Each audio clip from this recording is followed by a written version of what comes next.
make deals behind closed doors, promises broken. Inner income source, hidden agendas run the grand parade. In the circus, choose a masquerade. Believe me, I wouldn't lie. I've been given money, power, and fame to keep you in line. Television screens bright and loud, sell you dreams, make you proud. Pop the bubble, see the cage you're in. Start the revolution, let the truth begin. Welcome to the chaos.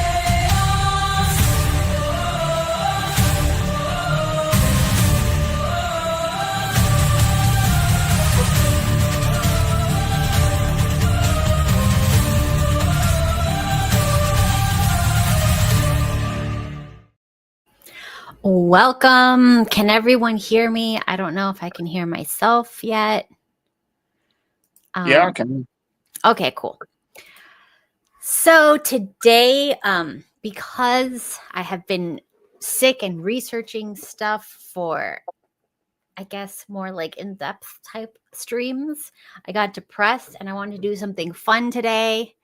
So it's not just like fun, but it's like helpful and fun and just like a nice chill Saturday.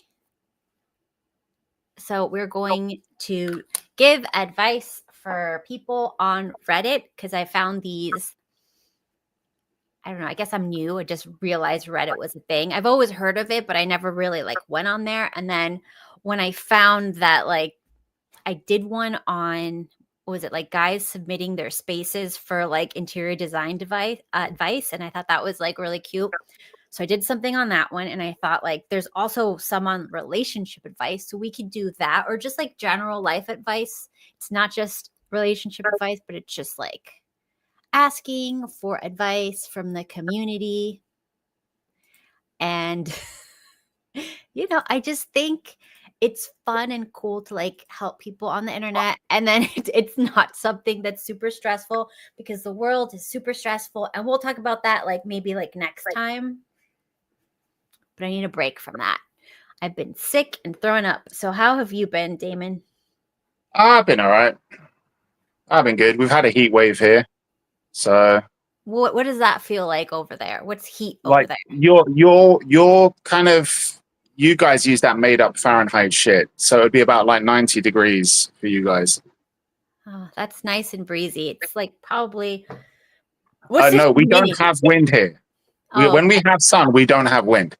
What about humidity? How's the humidity? And also you've got to remember that the overwhelming majority of our population here in London are from the Middle East. So they all smell like toilets.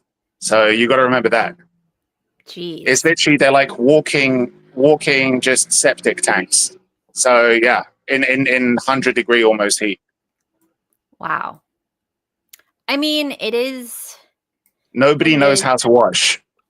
We've imported the human garbage of the planet here that don't know what water is. Let's just chill out. They're gonna assimilate. Just give them a generation. No, they're not. That's the point.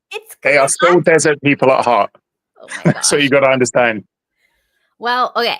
I will say that I live in a very hot, humid, muggy, disgusting climate, but the people tend to smell really well here. And there's two types of people who smell really well. There's the people who like traditionally know, like you just pound magnesium if you want to smell good. You just have to like fist pound magnesium in your face, like supplement, put it topically, put all that, and then you won't smell. And that these people think that you can just smell of shit and BO and cover yourself in half a metric ton of that fucking oily perfume that they have, and everything's got fucking oud in it. Like, who decided that that was a fucking good smell? It's literally like somebody took all of the fucking fragrances from a fucking prostitute and covered it on a pile of shit. That's what it smells like, and then set the whole thing on fire. Okay. All right, let's try to tone down the racism immediately. It's not racism, it's all facts. But I might be slightly influenced by the fact that this is unseasonably hot, and I don't function well when it gets to anything above room temperature. Well, then you wouldn't survive here either. Let me tell We've you. established that already. Yes. Okay. And I've got my windows open because it's fucking hot.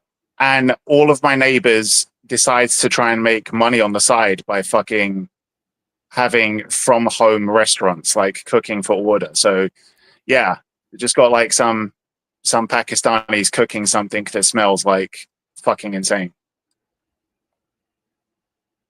It's just the road of a million smells, I know. It's crazy. and none of But them are good. okay. Well, look, I understand you're having some olfactory issues, and my heart goes out to you. After you guys are done with Trump, can you tell him to come to London so that we can vote him in as our prime minister? Because we need fucking mass deportations here like fucking 10 years ago. Oh my God, we're here to do a chill stream. We're not. This is chill for me. Oh God. Look, Kat, just be happy I haven't mentioned the Jews yet. Oh my God. Can we relax?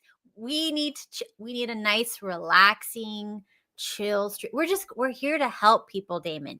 You should be like in a I am helping people. I am. Like, I mean, you guys already know this. You don't need me to tell you. Don't open your arms to the third world.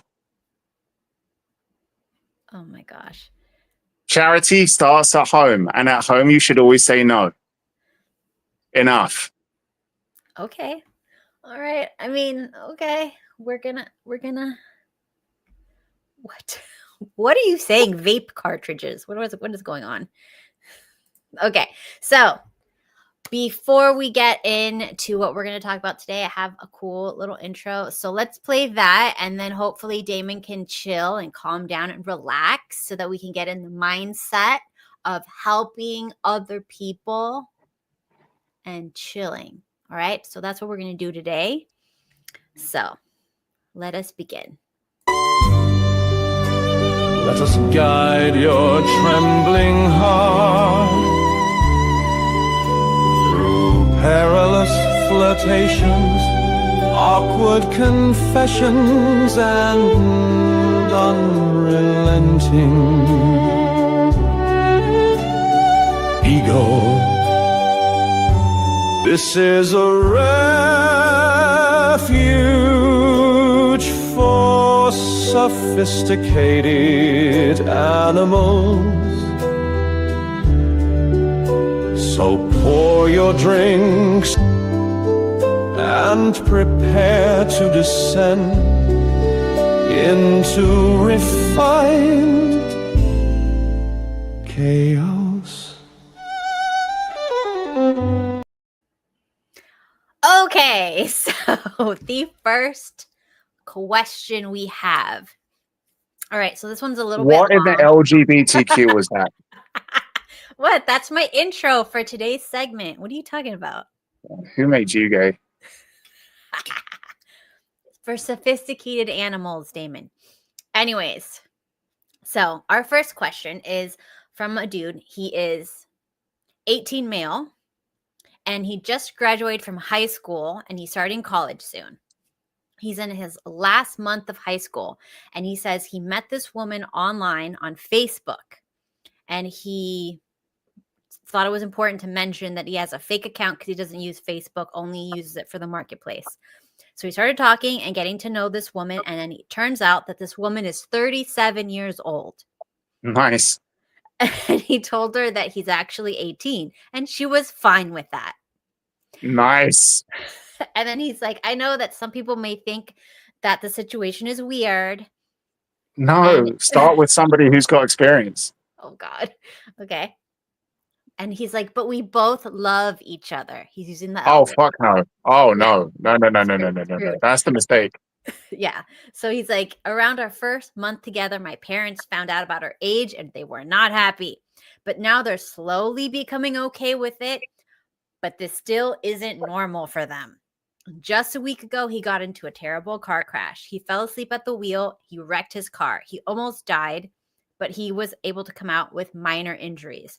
His parents were out of town, so he had to go to his parents' house because it was closer, and he met the mother of this woman.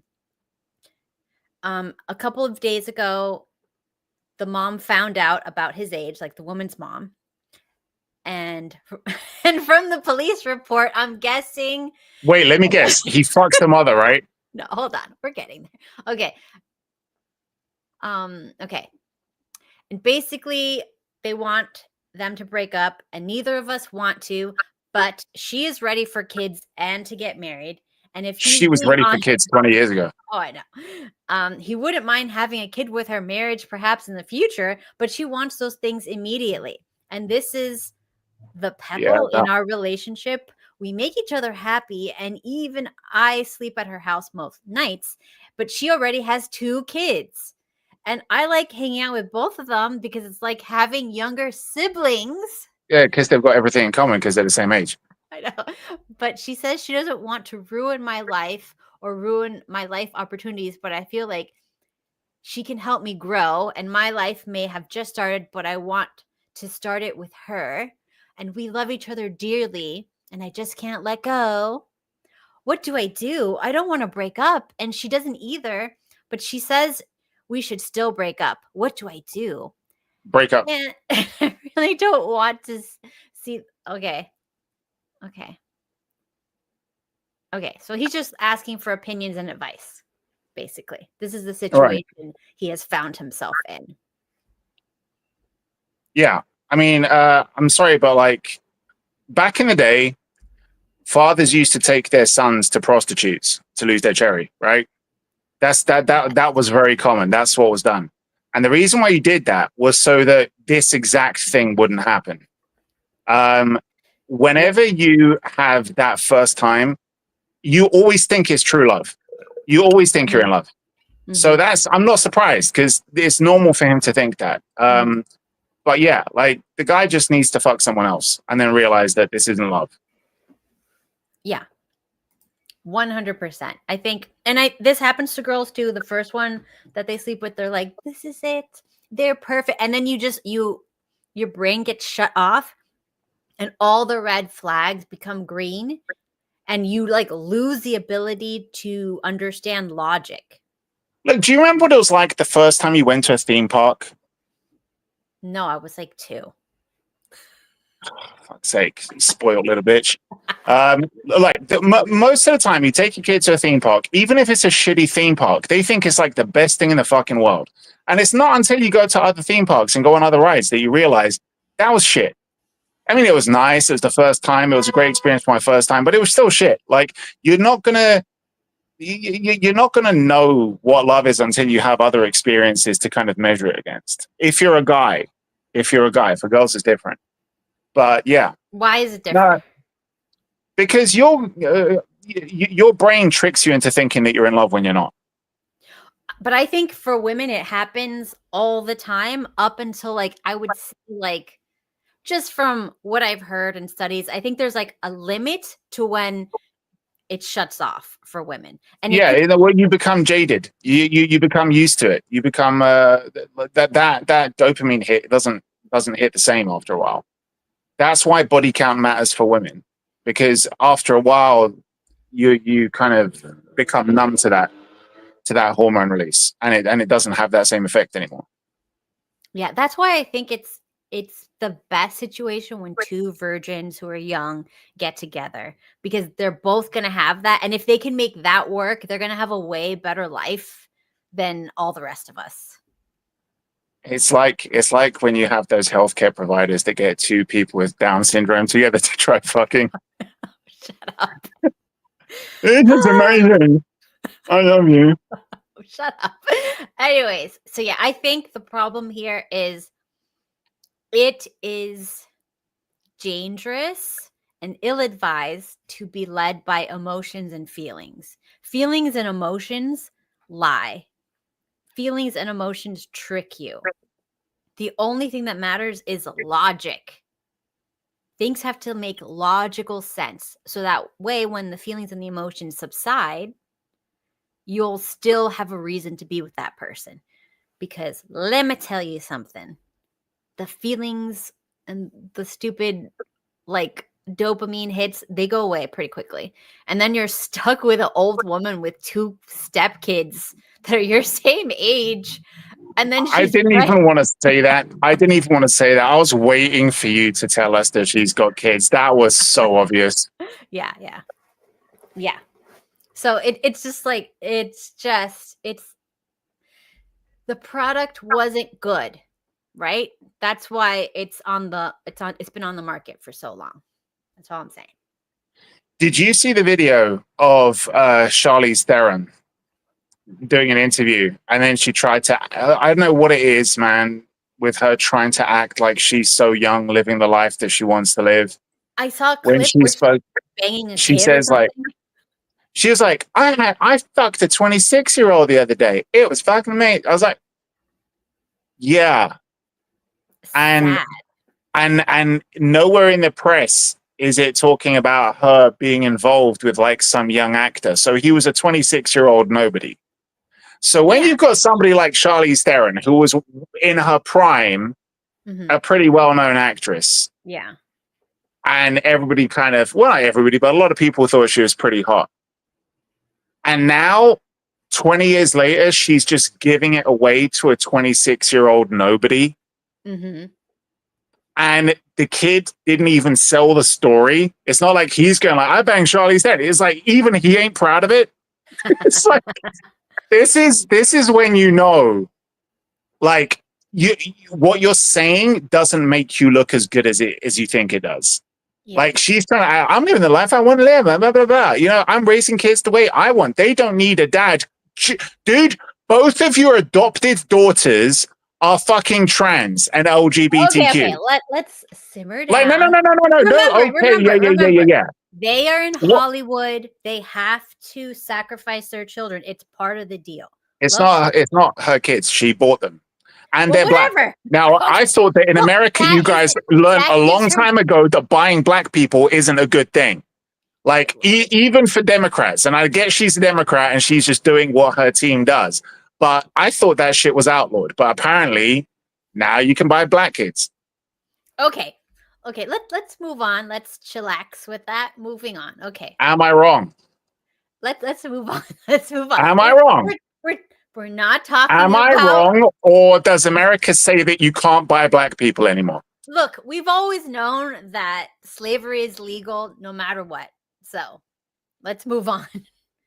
They just gaslight us that it's slavery is not allowed unless you happen to be a fucking Hollywood famous person. But dude, then unless you you can have money. If you have money, you can buy anything. Even people. Angelina Jolie was snapping up all the slaves back in the day, and now it's Charlize Theron's turn. Okay, all right, let's simmer down. Okay, next question. I am a 28-year-old man with a full-time job and a place of my own. Oh, sorry, just for the chat, organized insanity. That's because Mexicans work. When was the last time you saw black people work? Oh my God, Damon, can we relax? Sorry, okay, fine. I'm sorry, I forgot you don't like the truth. It's like having like a schizophrenic. Okay, back to the thing. I'm a 28-year-old man with a full-time job and a place of my own that he's renting. He's set his preferences. I'm assuming on Sorry, can you start that again? Can you start that again? I wasn't paying attention. I wasn't paying attention. Oh my God. Okay. I am a 28-year-old man with a full-time job and a place of my own that I'm renting. I've set my preferences for early 20s up to 30 years old. I'm assuming for dating apps. Should I go older to say 35? I'm clear that I don't want kids, but I do want to eventually get married. At the moment, I'm up for casual dating, but I would commit for the right person. Am I being realistic? So I'm assuming that his early 20s to 30 age range, he's not getting any bites. Yeah. Yeah. He's thinking if I go older, I'm casting a bigger net. But no, those girls are all going to want to have kids. Yeah. They're just going to want to have kids. So are you saying he should go older, like menopause? It's like, if you want to be sure they're not going to want to trap you, go for a menopausal girl. That's what you should do, right? Increase put your minimum age at around 50, your max age at around 76. Get some old girl who you can fuck into a heart attack, inherit her shit, and then you can start dating younger girls and be like, I'm rich. I'm rich and I don't want no kids and I'm fixed. All right. I like this plan. You see how he's using logic, guys. He's using logic and reasoning, not feelings. Feelings will get you screwed. He has to have a plan. What's the plan? Obviously, this guy isn't good looking enough to get matches. So at least he can get money. And if he's not smart enough to get enough money to get matches or to make himself good looking, he needs to get an old rich woman, get her to marry him, and then bang her to death. And then he has the rest of his old age to date young women. Right? Yes. Mm-hmm. Okay, so we figured it out. So you're going to be fine, dude. You're 28. That's the plan. Stick to it. Okay, moving on. Is it just me, or do women lie about where they are? I've been going through dating apps and websites, though not once have I ever seen or heard a girl say that they are in whatever area. I don't know if it's just me, but I'm pretty sure I'm being ignored. Does anyone else have this problem? So he's trying to say that there's no women in his area on dating apps, or he's assuming that they must be putting a different location because they're not showing up for him. I'm guessing it's that they're afraid of stalkers. If it's a small area, then probably. But I have a more obvious reasoning. He's just not getting matches because they're filtering him out for whatever he's got. Have you seen the guys that put this, that ask these questions? No, of course not. It's anonymous. Yeah, I don't fucking know. Okay. Well, it's anonymous, so you have to assume if you're not getting matches on a dating apps are for attractive people. I don't understand why unattractive people would use dating apps. No. For attractive men and any women. Like, I'm sorry. Okay, fine. Not even the hot women. Hot women on dating apps. Okay. Sorry. So it is for attractive men and women. And substandard mid women. Sure. So if you are not top. No, but think about it logically. Let's be honest, right? What? No. We have to be honest, right? Do hot women have trouble getting dates? Do who? Young women? Hot women. Do hot women have trouble getting dates? No, they don't. They don't. So you don't see them on dating apps. Hot women do not have trouble. No, they're not.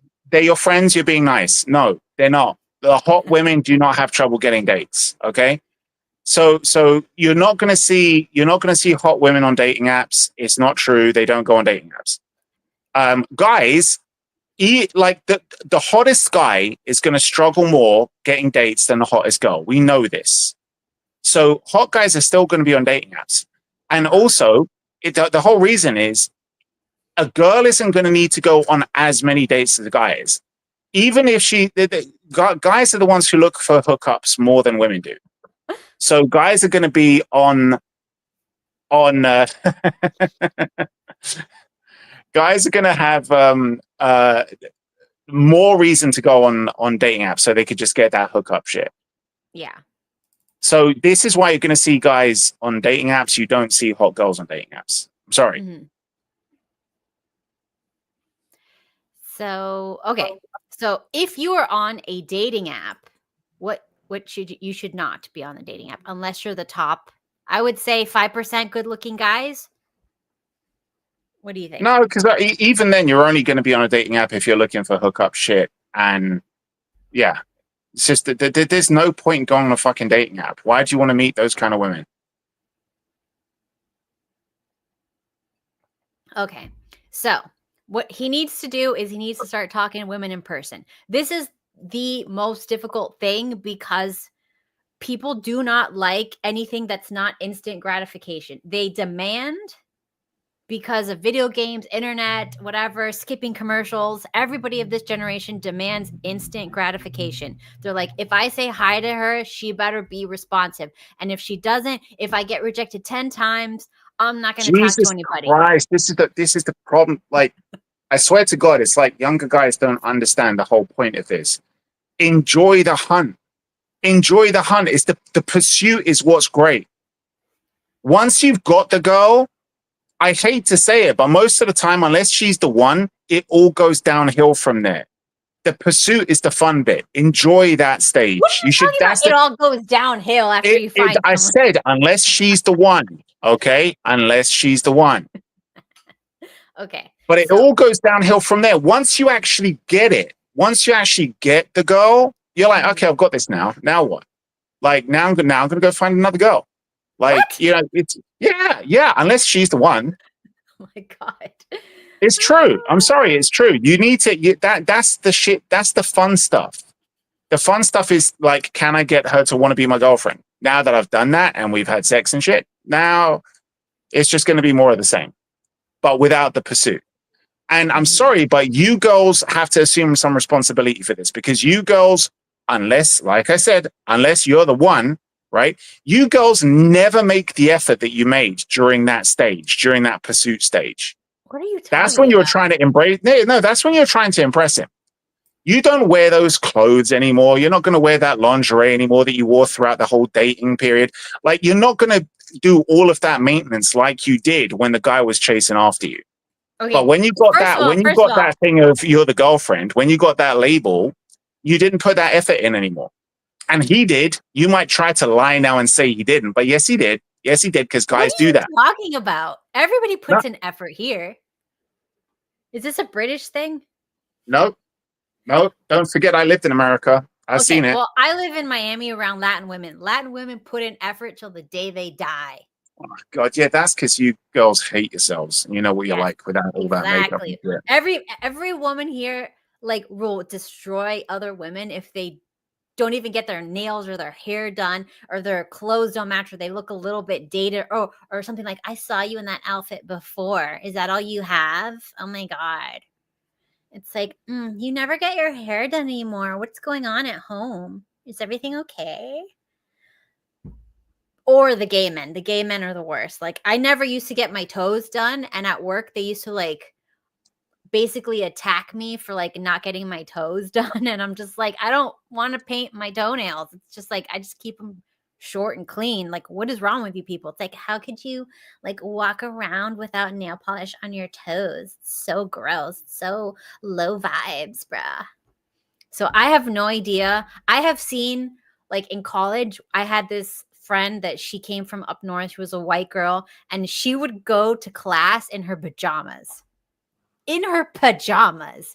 Was she hot though? She is very pretty, like, if she put in effort, but she would go out of the house, no makeup, greasy hair, in pajamas, and just walk around like that. And I realized that that's what most of the country does. They're just so like socks with sandals, pajamas outside. It's either pajamas or just yoga pants, fitness wear for women who don't have any fitness. It's like America has really like lowered itself, but I'm telling you, Miami is not America. This is its own cult. It's the most superficial place on earth here. The doctors look like models. You go to a doctor and it's like he just got his spray tan. He has impeccable hair. Everything is crisp. Everything is like went to the cleaners and it's like cut, and nothing is like worn, and everything is just like, it is insane here. I am a slob. I am like a gremlin when I go outside. There's like, what is this gremlin? It's like crazy. Anyways. Oh my gosh. Anyways, so I will say that that does happen in most parts of America, but not down here. So if you want Glenn, you should have shown Kat the door earlier on. Shut up. Like she was rushing to like sort her hair out and do her makeup like a minute before the show. What are you talking about? You were a mess, Kat. You were a tragedy. Thank you. I appreciate you. Okay. This is another question. Why do women give me dirty looks? I get this often. I'll be walking down the road, and it's usually an attractive woman will look at me as if I've done something that has made her angry. Like dirty looks, or like I'm disgusting. I'm not an ugly person, and I'm a pretty shy person. So it's not as if I'm going to go hit on them. It's almost as if they're like anyone else, but definitely not him. But it's like geez, I am just trying to live my life and feel good about myself. This is not great for my self-esteem. Someone suggested that I'm making them feel uncomfortable, but how? I just looked at them. Chill. Okay. Well, like, So, you've got to like eliminate the obvious potential things to begin with. Like, are your flies undone? Do you have your hands like overly deep in your pockets while you're looking at them? Are you walking around with a boner? Well, no, but it could be those what if he's things. got like face tattoos or something, or like, I don't know, Yeah, like a trench coat on or something like scary, like he could be, or like a clown mask on, or well, just he has could be scars across his he face. could be in a very liberal area with a MAGA hat. So, I like, mean, it's that there obvious you thing. go. It could Could be be that. It could be maybe he's just like very, very scary, intimidating, like a big, Yeah, he could burly have an man. ankle monitor on. Like, we don't Yes, know. that's true. He could have a pedo mustache. Like, Oh my gosh, yes. it's true. It's true. Like, especially if he's like, driving around in a panel van next to a school with a pedo mustache and he's looking at these girls. Like, that's the thing. The girls could be 9-year-olds. We don't know. Oh my God. Well, I mean, look, So why are these girls giving me dirty looks? Like, you're a 35-year-old man looking at 9-year-old girls outside of primary school. Like, maybe that's why. Like, we don't know what. This is true. It could just be like a very old dude that doesn't look like he has a lot of money looking at young hot girls. It could just be that simple. Yeah. Glenn, you have face tattoos? I didn't know that.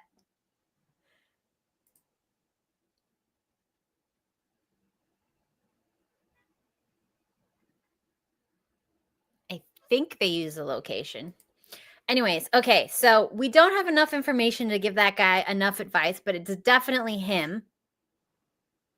Something he's doing, he's not noticing. Well, that's fine. We're just talking in general. Like, maybe if it says like serial killer across your forehead, I think that would give a certain vibe to strangers. Things like that. Or like a bunch of teardrop tattoos would probably be like scary for people who don't know you.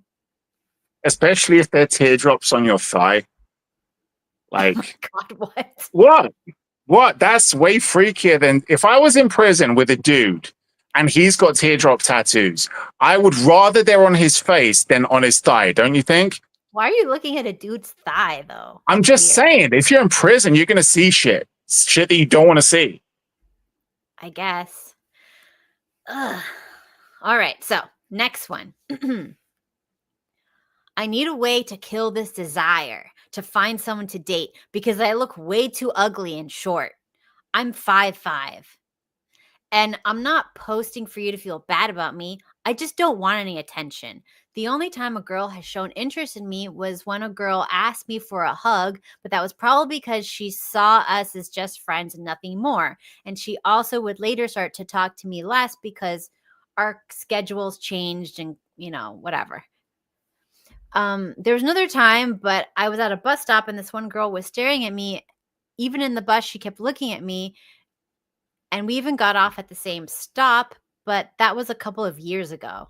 I remember. Wow, and he still remembers that. I know. I remember recently I saw this beautiful girl at the bus stop and I was thinking of approaching. And then I was like, let me see myself. So I looked at myself at my camera and then I was like, never mind. Jeez. Wow.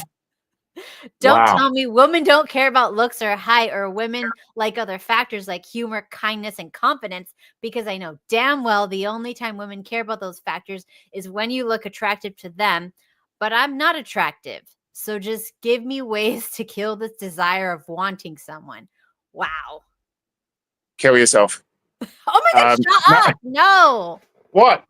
No. This is kind of what he's already saying. It looks like he's already bought the rope, Kat. Stop. Let's be honest. No. You need to talk him off. First of all, he sounds like he's not right in the head. No. We're chronically online. That's what he sounds. We've gone beyond depression here, Kat. This guy sounds like he needs help. He needs professional help. That's what this guy needs. I would never send even my worst enemy to someone for professional help. Those people will just drug you to death. Could it be any worse than what it already is for this guy, Kat? Let's be honest. Yes. No. Oh The my guy gosh. Okay, already hold on. Wait, we have a good solution here. Glenn says he needs to find Prostitutes. a blind. Shut up. He needs to find a blind woman, go to like the blind school for hot chicks or something, and go get himself a blind girl. Who will say that love is blind? What? Okay, look. This is a good idea. And let me tell you why. Because imagine like you're a chick and maybe like there's something wrong. Maybe like you only have one leg or you're blind or like one leg is a good thing on a chick. Let's be honest. God. Okay, she can't run. No, you get better access. Okay. Wonderful. Anyways, so she's got one leg, she's blind. Look, you can always be somebody's treasure if you just lower your standards a little bit.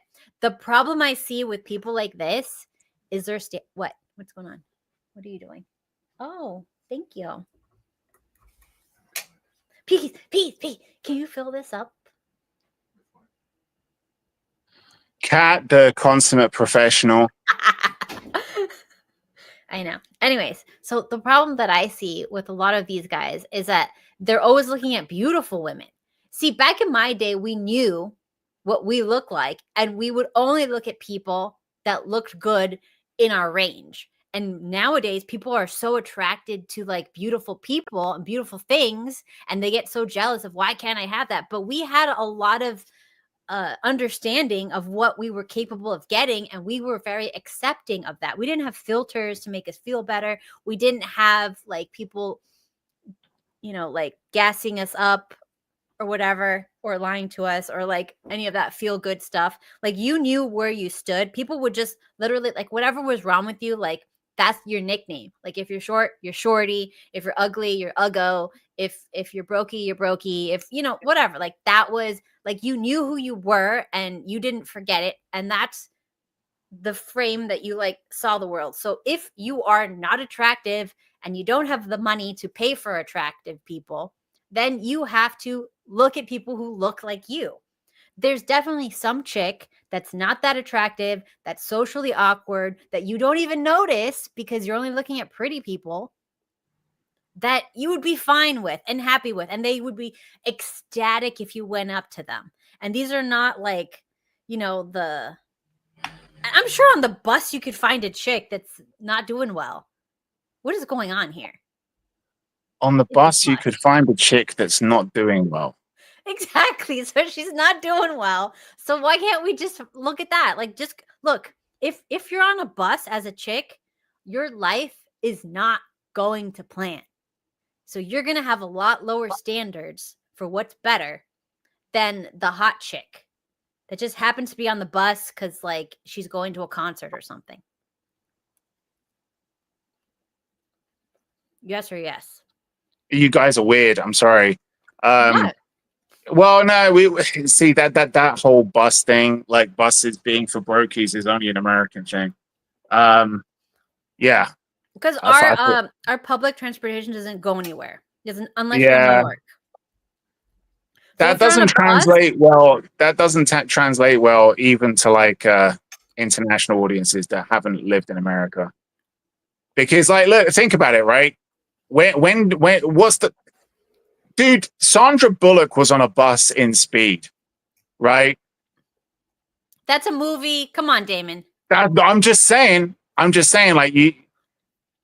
Yeah, but look, we can't. I like Glenn's blind idea. I'm pretty sure I mentioned that to you one time as well, didn't I?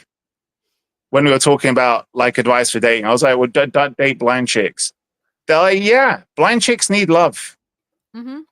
Blind chicks need love too, but she could probably still feel that he's only 5 foot tall. So what? That she could just be like, this guy already sounds suicidal, I think if a blind chick tells him, I think I can do better, No, it stop. might push him over the edge. No, because it's the same law of quantity that you need if you're attractive. Even if you're an attractive dude, 99% of people are going to turn you down. What you have to do is get used to rejection and stop giving up. Because this bullshit of like, I want to stop wanting stuff is retarded. You need to want stuff, and then you need to go and actually do the work to get the stuff. And yeah, the first time you do effort, you're not always going to win. Imagine if I decided I'm going to like be, I don't know, like Candace Owens, and the first time I post a video, I only get 10 views. Do I give up? Blackface doesn't play well. Okay, Okay. stop. You know what I mean. So it's like you don't do something. Maybe you could bleach your hair and you could try to do the Tommy Lauren thing, but like, you need to be careful. You don't want to get canceled, Kat.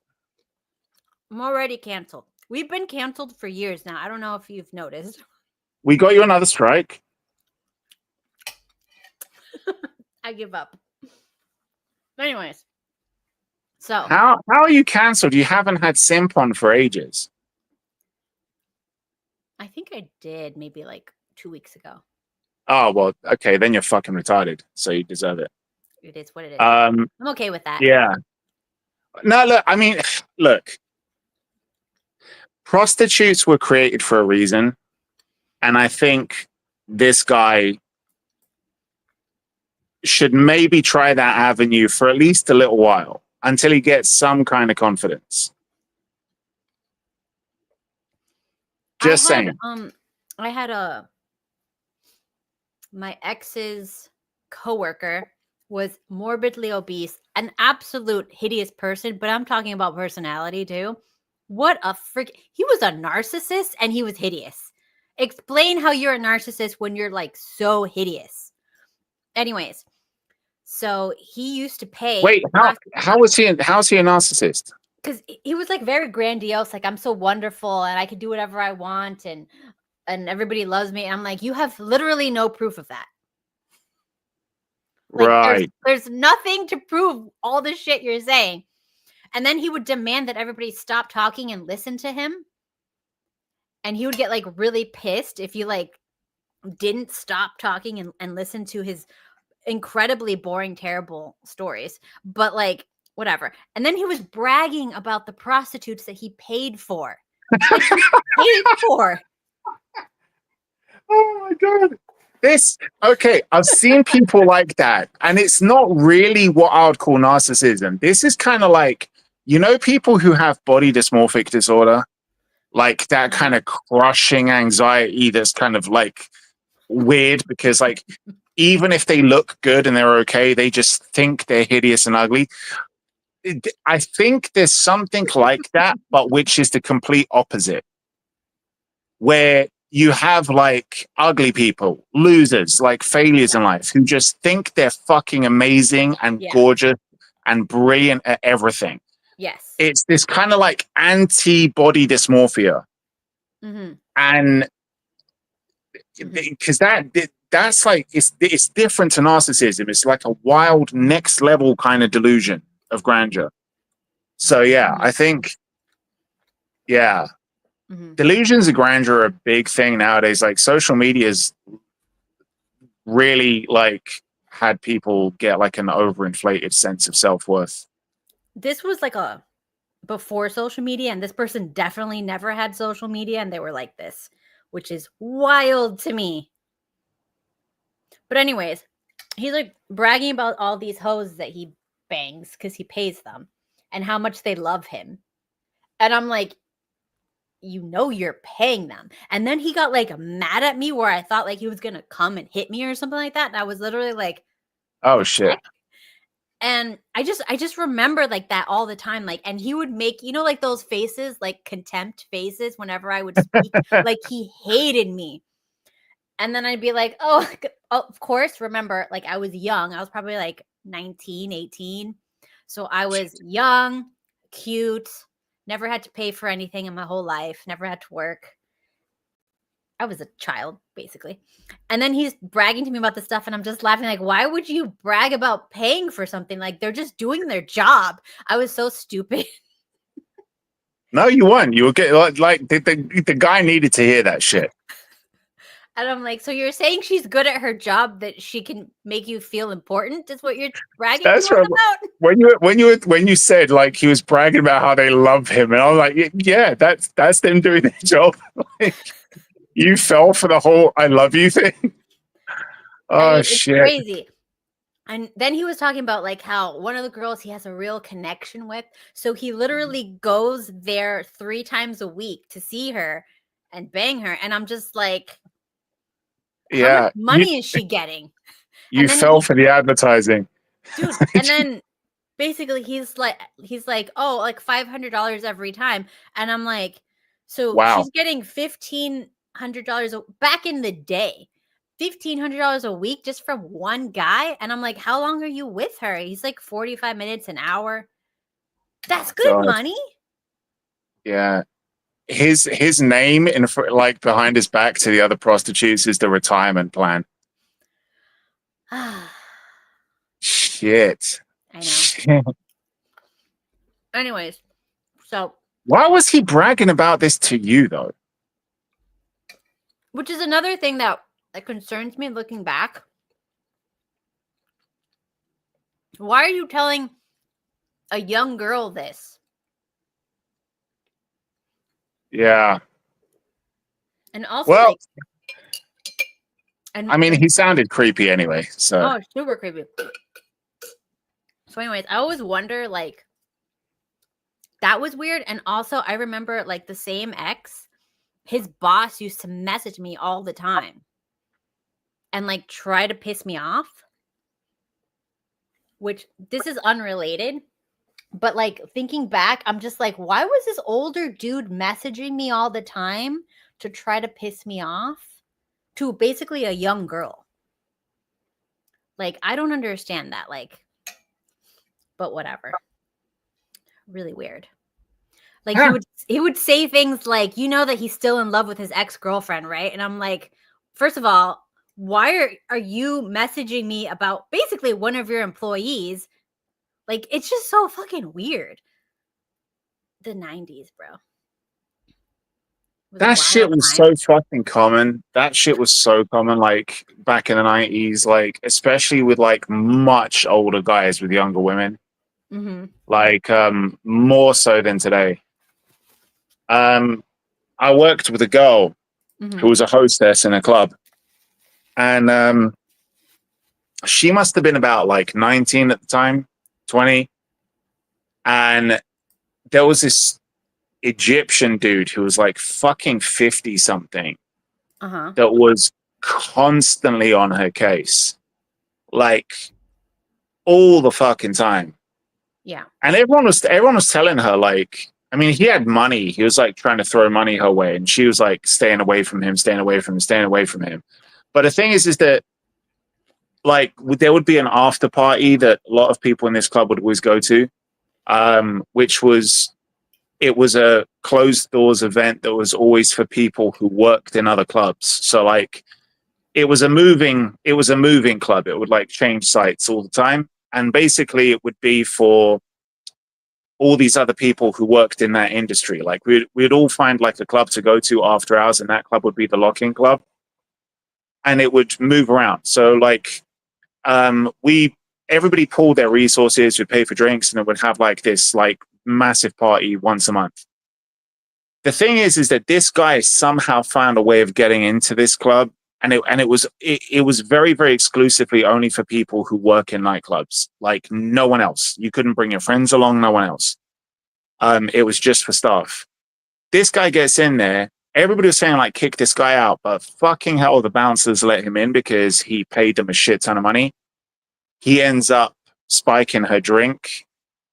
And stuff happened, like nothing too far, but like far enough to freak out like modern, like, you know, today's generation. They'd be like, oh, you know, that's grape or whatever. But, you know, back then it was it wasn't that bad. It wasn't like they actually had sex or anything, but still, it was fucked up enough for like people back then to even just be like, Jesus Christ, like, you know, beat the shit out of him, kick him out and everything. But this stuff happened. Like, even though we were grossed out by it and did something about it, we knew that this shit was coming.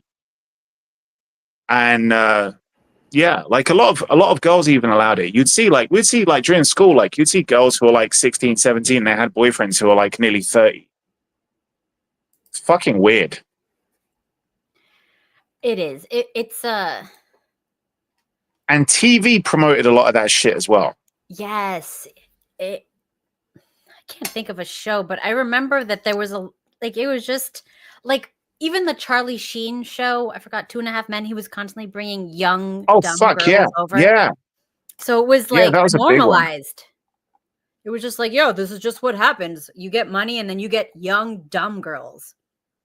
The only time something like that happened, but they actually made a point of like, no, this is wrong. This is bad. Mm-hmm. But they still ended up making the relationship happen anyway. And everyone was kind of like, okay with it.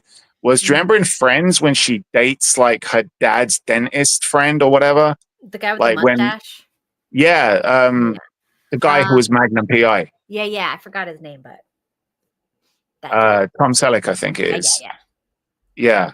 Everyone was like, oh yeah, that's that. Like, she was like, oh, but he was dad's friend, and everyone was like, yeah, that's weird. But then afterwards, they were like, oh, but he's so hot though. He's old enough to be a fucking dad. It's like, what the fuck? Mm-hmm. Yeah, shit. Very creepy, but you know what? It is what it is. Okay. The next question. Dating someone with a work visa. I've been dating this girl for 2 months. Things are well. We are very compatible. Chemistry is strong. Communication. Apart from citizenship wise. Yes. Communication is transparent. It's the most mutual relationship I've been in so far. The only concern is as things are progressing, the girl is on a work visa in my country. I asked a bit more about this recently, and it seems like her path to immigration is a bit dubious and harder than it used to be. She has a way to get through herself and is trying to do that, but there is risk. In theory, worst come scenario, she has 3 to 4 years to figure things out, or I support that process if it even comes close to that later. Okay. Is this an automatic red flag for you all? If yes or no, why or why not? Ultimately, I can tell she's really into me. I'm a catch. So outside of this, I think there's reasons to be with me. However, this adds a layer of complexity. Any thoughts or experiences with this? What should I be careful about? How do I bring this up? She has been super transparent with me with her process and all. What do you think? Well, I mean, why has he got problems if she's super transparent about it? Or like, you know, he's saying like, oh, it sounds dubious. It sounds like she's not telling the full truth, but he's saying, oh, she's being super transparent. So obviously he's got some kind of rose-tinted glasses on here. I think you have to understand the fact that there are predatory females. This is a real thing. And what they do is they pretend to mimic exactly what you want them to be so that they can catch you and they can get what they want. And if she wants citizenship, she could just be like, I'll be perfect and wonderful and hide who I really am, get him to marry me, pop out a kid, and then be my true self. Yep. I mean, I see that happening even if they have citizenship. So why wouldn't it be the case for someone who actually wants something from someone else? I think the bigger problem here in this particular story is that it's very obvious that the guy isn't being honest with himself. Yeah. Because like just looking at what he's saying, like he's like, the bit when he was talking about himself in the equation, he was like, oh yeah, I trust her and she's being transparent. And then he goes, and I am a catch and there's loads of stuff that I bring to the table and I offer. Like, well, then why do you have doubts? Like he's explaining the problem, but at the same time saying in his message that there's no problem, everything's great. So why the fuck are you posting the the question then, dude. It's like, be honest with yourself. You know that there's a problem here. You know that you don't trust something, but it's almost like he's trying to gaslight himself. Yeah, I get that too, because women who are being themselves are not going to be perfect. So you're going to see all of her problems pretty quickly. After, I would say, 3 months, that's when normal women will let their guards down, and you'll see all the different faces in the different parts of their cycles, all the hormone things that go up and down, the I love you, the pushing you away, the you didn't come to me, the blah, blah, blah, blah, the, all this bullshit like that women are, because they're hormonal animals.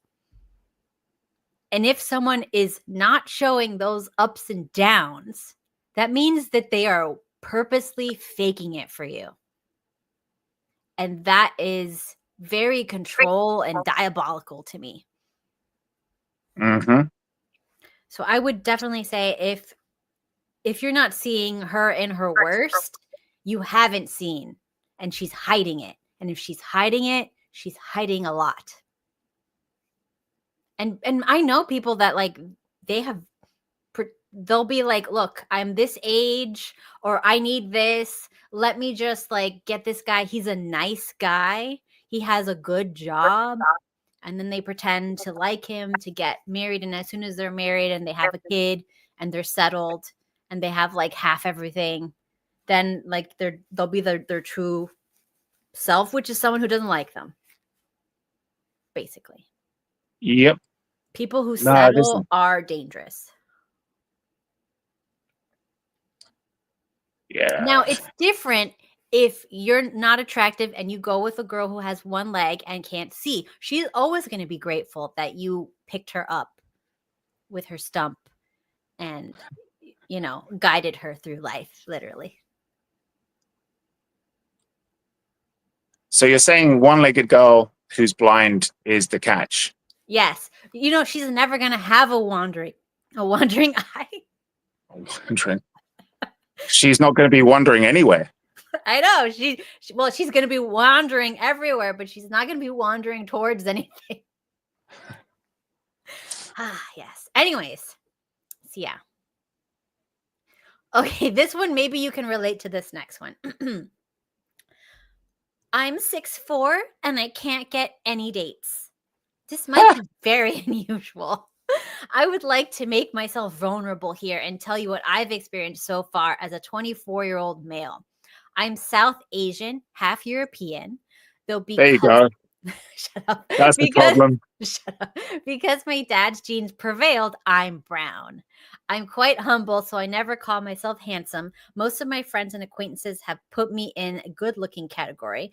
I think visually nothing is a problem. It shouldn't even be if someone is not 6'4", obviously, whatever. That's some cope. The problem is my personality, more like my mental state. I'm shy, awkward, very sensitive. It's interestingly unusual because I'm very social and can talk to anyone easily. I've held conversations with strangers on trains and trams. When it comes to flirting, I just suck. I immediately stop pursuing someone the moment I don't feel enough resonation. I don't know. Okay. By pursuing, I mean basically just talking to them. Conversations could be about life, hobbies, friends, family, whatever. My online dating has been the worst. I have went as far as getting Tinder Premium, Bumble Premium, and almost got Hinge Premium, but I stopped myself. Is Hinge the good one? On the free app, I barely get matches. From the paid subscription, I got one date, which turned into a situationship for 3 weeks. Online dating just ruins my confidence. My profile has been checked by my female friends who said it was just fine, and the pictures were quite good. So far, I've had 3 short relationships, situationships, nothing longer than 3 months. In 3 of those, the girl showed either more interest or expressed her interest in me before I officially made the move. I know people say wait for the right person and so on, but the peer pressure is real. People around me are getting way more dates and others have been in really long, happy relationships. Here I am, what incels would call the best of the batch, but struggling to even land a single date. Obviously, their mindset is bullshit and I'm not falling for it. I think it's more of a mental problem. what would be the best thing for me to do? Get rid of all of the fucking dating apps that you're paying for. That's the first thing. Get rid of all that shit. Secondly, Oh my God. maybe, what's terrible? All right. Poor jungle Asian is wild. Yeah, I said it. The minute he said like East Asian, there you go. That's the problem. But anyway, yeah. Where does Stop East paying for shit. Asian, like, where is that? I don't know. What's an East Asian? I'm not getting a Well, yeah, like the Asian part is the key part. Well, I mean, like, I would never date like a Oriental. Is that Asian? It's the Asian continent. Okay. Are we talking like Indian Asian? Probably from the way he if you look at the way he described it, I don't think that's what it is. I'm assuming that he's tall but lanky. Probably one of those people who looks like they've got muscular dystrophy. Oh my God. No, but that's what it sounds like. And also the second thing I'll do after you stop paying for all of your subscriptions is shit. So I've got police sirens everywhere. I know. But yeah, like I would say potentially get yourself checked out because he sounds like he's autistic. No, like honestly, get yourself checked out. You sound like you're autistic, and socialize with those people. There's people who organize dates with people who are like on the spectrum. Yeah. There's literally a show, Dating on the Spectrum. But like, yeah, like an app for dating on the spectrum. I think everybody should join that. Shit. Girls on the spectrum are way nicer too. What the fuck are you talking about? They're nicer. I'm sorry. It's true. The fuck are you talking about? Get yourself a girlfriend. Most of the girls who are on the spectrum are either like complete fucking libtards. No. Or they're actually men who are trans girls. There's some good ones. I'm telling you. Jesus. Imagine a normal guy going on a dating app for like retarded people and just acting retarded, like so he's got a leg up on everything. No, you don't even have look, I don't think you even have to be yourself. You could just be like, look, you know, I just want to date a nice girl. I don't care like how smart she is. Look, you can be nice and on the spectrum. What's the problem? I don't think you can. And I think that now, let's be honest, everyone's tried that scam. Because you see people who are like, they'll have Tourette's. Yeah, it's true. It's true. You know it's true. There's going to be guys who are like, shit. You're telling me that before a guy decides that he's an incel and just wants to live in his bedroom for the rest of his life, you're telling me that he hasn't tried dating retarded chicks and taken advantage of that situation? I fucking guarantee you they have. I guarantee you they have. There was a film that came out back in the early 2000s with Johnny Knoxville. I think it was called The Ringer, where he decides to join like the retarded Olympics. And he's like he used to like run track and field like when he was in college, and he needs some quick money, so he decides to go and compete against the retards. It's like, you think that people haven't done that with dating sites? I mean, come on, let's be honest. They must have done. And we see that liberals do this shit all the time. Liberals are the first people who want to quickly self-identify as being retarded, because it's like another victimhood notch on their belt. So like everyone's like, oh, I'm on the spectrum, Well, really, what's wrong with you? Like, I'm dyslexic. Really? When was having dyslexia being on the fucking spectrum? They'll have Tourette's and they'll be like, oh, I'm on the spectrum. How the fuck is dyslexia? Dyslexia wasn't fucking on the spectrum. Dyslexia or Tourette's?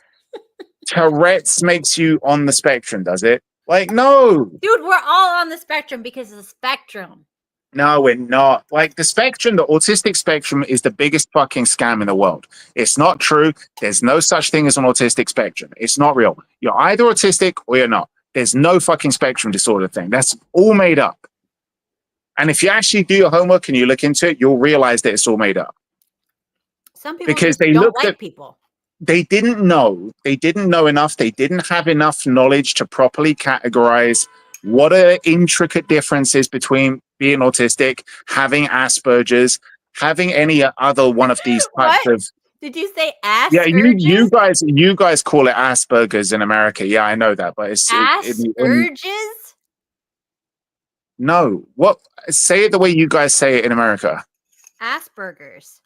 Yeah, that sounds fucking retarded. I'm not surprised that you guys say it that way. Mm-hmm. But yeah, like one of the categories that got joined into this whole umbrella term of the autistic spectrum was something that was called, I think it was non-conformative development disorder or something like that. Mm-hmm. And it was a catch-all category for stuff where they were like, something's wrong with you, but we don't know what it is. But it doesn't meet the standard of autism. So we know it's not autism, but we don't really know what it is. That's basically what this category was for. People who presented with some kind of issues that resembled autism, but it wasn't. That gets brought under the autistic spectrum. So under the autistic spectrum, you'll have people who they say clinically are not autistic, but that got brought under the umbrella of, oh, you're on the autism spectrum. It's like, no, you're not. So it's all fucking made up. It's just so that they can medicate all these people and make a shit ton of money off writing prescriptions. That's all it is. It's a big fucking scam. It's not real. It's not true. It's bullshit. But these are the people who they know they're normal. They're like social outcasts because they're fucking weird and they're shy and they've got anxiety because, I don't know, maybe their parents got vaccinated. And all of a sudden they decided, I'm going to go on this dating app for retards and I'm just going to take advantage of them. I guarantee you that fucking happened, Kat. 100% sure of it. Holy crap. Oh, that sounds delicious. Okay, next one. New relationship. 20 male. Yeah, Jake, the Ringer. Yeah, I was wondering. I thought it was called The Ringer, but yeah, Ringer was fucking awesome. What is that about? Is this a movie? The Johnny Knoxville one where he joins the retard Olympics. Oh, yeah. That was like 100 years ago. 20 male UK. So he sounds funny like you. I just wanted... Probably not. He's probably got a Pakistani accent. Oh my God. I just wanted advice since I'm 20, I guess. I'm very newish to dating, but I met a girl. We hit it off quite well. Only 3 dates in, so I don't want to get ahead of myself, but she likes me. I like her. The only thing I'm not sure of is if things are going too slow or not. We haven't kissed. I've tried reading How many dates? signs. 3. 3 dates they haven't kissed. Mm-hmm.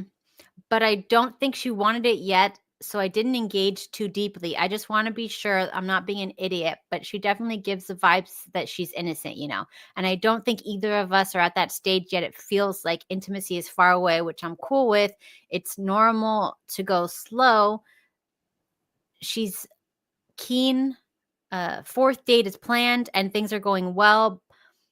So far, good texts, etc. All good signs, just nothing as far as terms of being physical yet.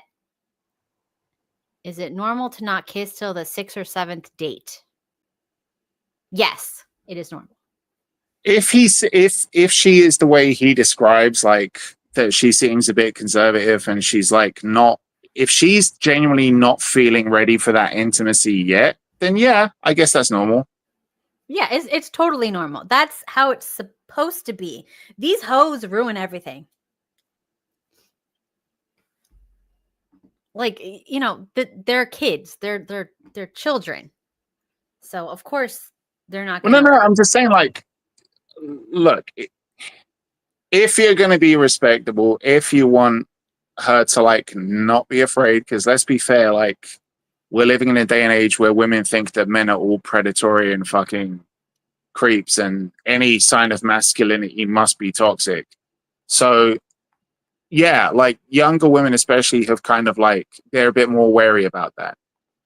I don't know what it's like in America because I haven't been there for a while, but in the UK especially, women like to be the ones to kind of like set the tempo on how that's all going to go now.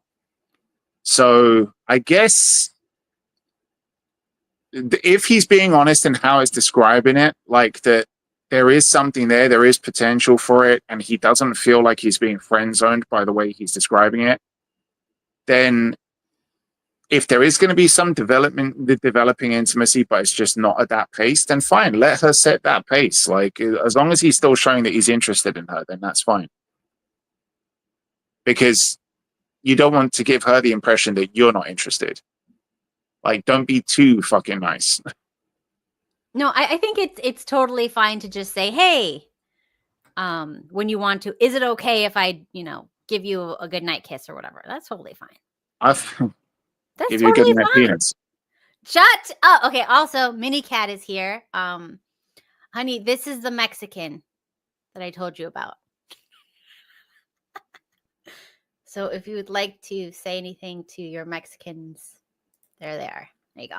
Is Mini Cat literally Mini Cat, your kid? Yeah, what? Wow.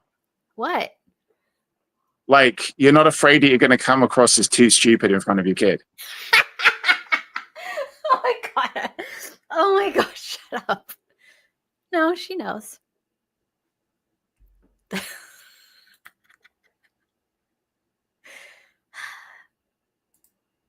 Anyways, so the next one.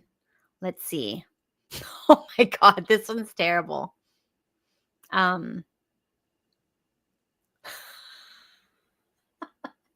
Okay, this next one is I've lost all standards. Oh, Jesus Christ. I've been rejected or ignored so many times now that I've lost all standards I have for women. I don't care who she is, what she looks like, what she does. She could be crazy, aggressive, even abusive, and I'm fine with that. And I don't know, he's not asking for anything. He's just like making the statement. That's sad.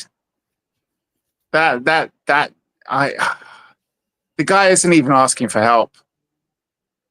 Yeah, he's just like, This is sad. Don't care. This is how whale hunters are born.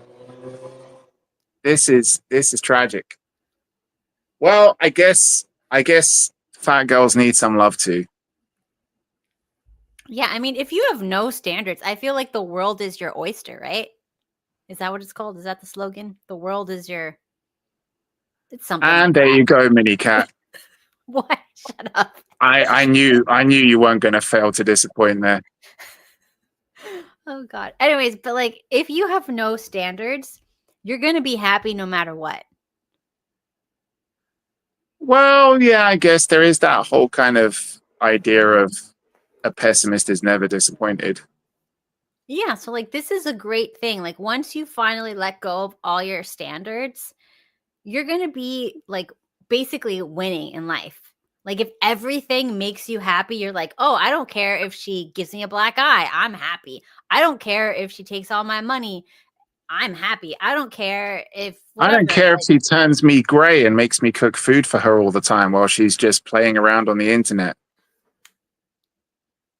There you go. So if that's what makes you Shout happy... out, Steve. Oh, God. Anyways, so next one. Okay, let me see if this is appropriate first. I think this is okay. Need advice on how to deal with an ex. My ex, 26 female, and I, 30 male. Don't. There you go. That's it. Next person. Okay, well, let's hear him out. Just give me a second. Just don't deal with her. Just cut her the fuck out of your life. She's next for a reason. Next. Okay. We've been broken up for 14 months. We had a relationship for 6 years and we're living together. She broke up with me without warning. She said she needed a change of pace. She broke up with him saying she needed a change of pace in her life. I had a hard time after the breakup. She told me she had no feelings for me anymore. A couple of months after the breakup, she got a new boyfriend.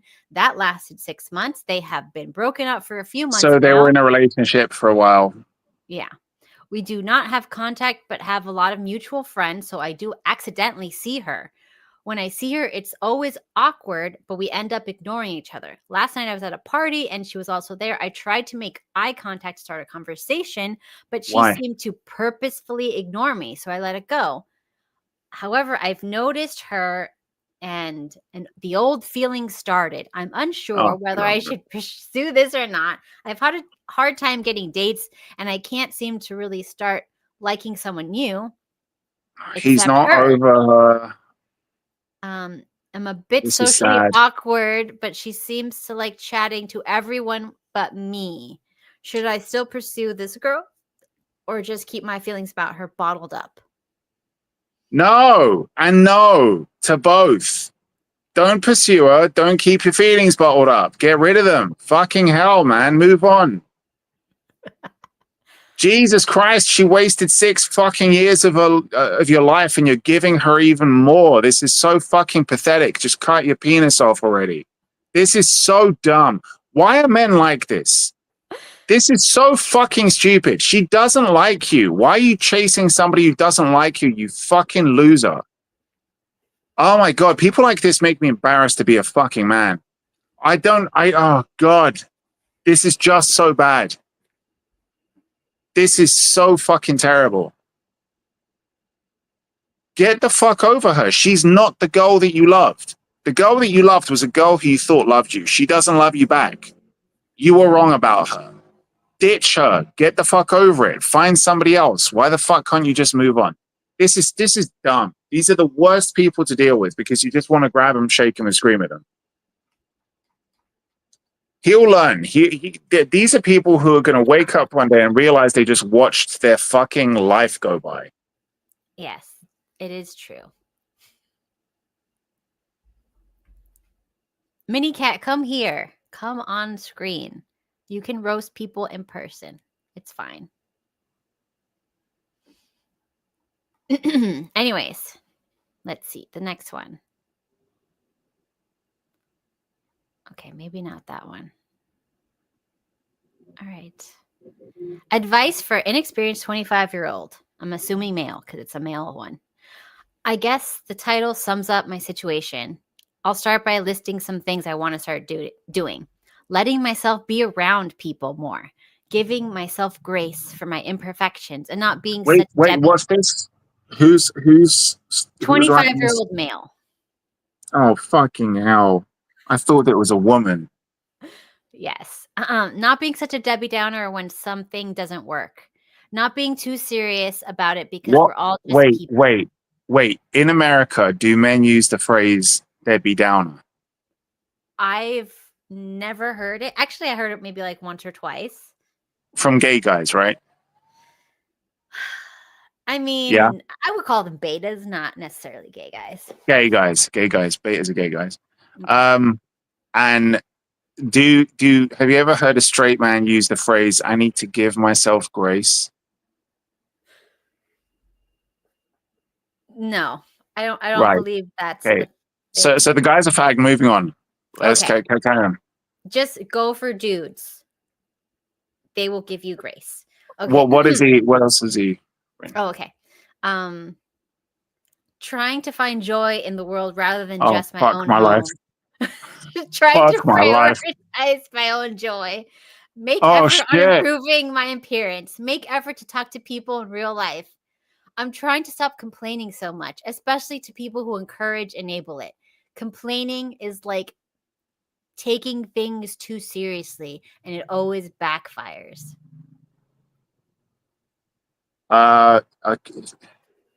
Is that it? Is that what he wrote? Yes. I think the guy needs to, if he's gay, then fine. If he's not gay, he needs to stop eating soy and oh my God, stop watching The View. Yeah.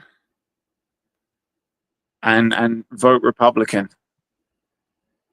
Buy a gun. Join the Okay. NRA. Oh, okay. Let's roll. I didn't say self-delete.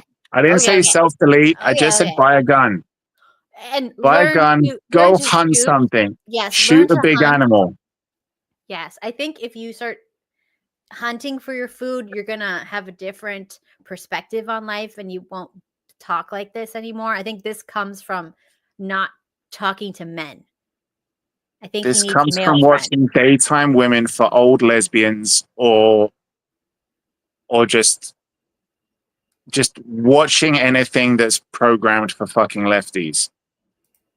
Just act straight. If you're gay, act less gay. Mm-hmm. Try a vagina. You might like Oh it. my god! Well, Anyways, let's see. But I'm sorry, but let's be honest, right? 98% of guys can't be wrong. Okay. Maybe they can. Who knows? No, Cat. They can't. The Okay. only reason you're here, even if you're gay, the only reason you're here is because a man and a woman fucked. Okay, let's move on. Anyways, What, Cat? Why the fuck are you so offended by the truth? Calm down. Anyways, is it just me, or is it almost impossible to find a steady date partner anymore? I think I'm an all right looking guy. I get a couple compliments from women, both young and old. The last several dates I've been on have led to abrupt and unsightly endings of the relationship, though. First woman I went on a couple dates Follow with. me intrigued. Unsightly? Unsightly? Yes. Okay, I went on a couple of dates. We got closer. She came back to my place, ended up. Minnie Cat, can you please leave for a second? Why are you kicking your daughter away? I can't What's going say on here? this in front of her. Please leave. You can't say what? No. Let her listen. She came back to my place, ended up giving me an Irish goodbye. I feel like that's wrong, which is the first time At least it wasn't a Welsh goodbye. I don't know what that is. They just shit on you and leave. Oh wait, Irish goodbye that's what Teriyaki does when he just leaves and without saying anything. Okay, so that's not that bad. I thought it was like something weird. Anyways, the second one had one date with me. There was an electric magnetism. I don't know what the hell this is. We clicked really well. Ended up having the night having to pry our hands off each other. She kept texting me, but could never find the time to meet me again, even after weeks. The third girl was actually someone I've known since high school.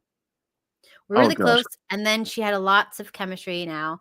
Went on a couple dates, and she surprised me and got back with her ex. Finally, my most recent and probably most infuriating debacle, reconnected with a girl I met a while ago, but never really hit it off with. She's pretty, but she didn't flirt with me or respond to my advances. So I let it fizzle out. A few weeks later, I found out she was actually messing around with my friend, and it ended badly. So she decided to hit me up again. I had more self-respect than that, so I declined.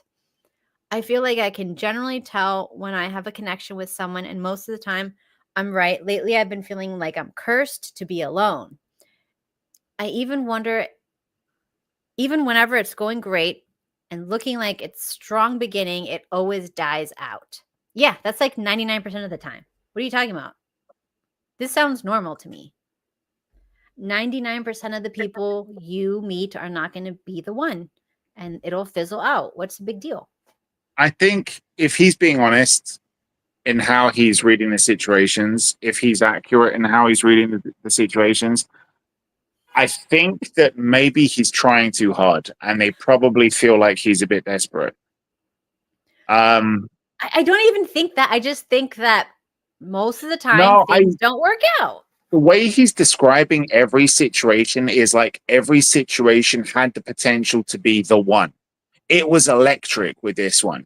This was somebody who I'd known since high school, and like it was kind of like it was destined, like they were fated to be together. But no, she's with his friend. It's like, yeah. I think that he's hoping that every chick is going to be the chick.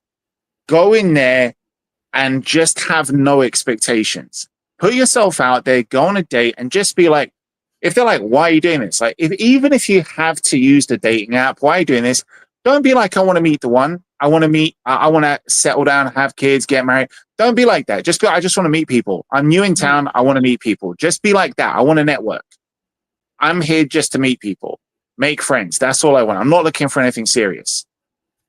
If you say that, and obviously it's not going to happen with every girl, but if that girl is like, I like this guy, I maybe want to go on a date with him, maybe it can turn into something serious. I'm being honest here. If she hears you say, I'm only here just to meet people. I don't know. Don't say I'm not looking for anything serious. Just like, I don't know if I'm actually looking for a relationship. I just want to make friends and meet people.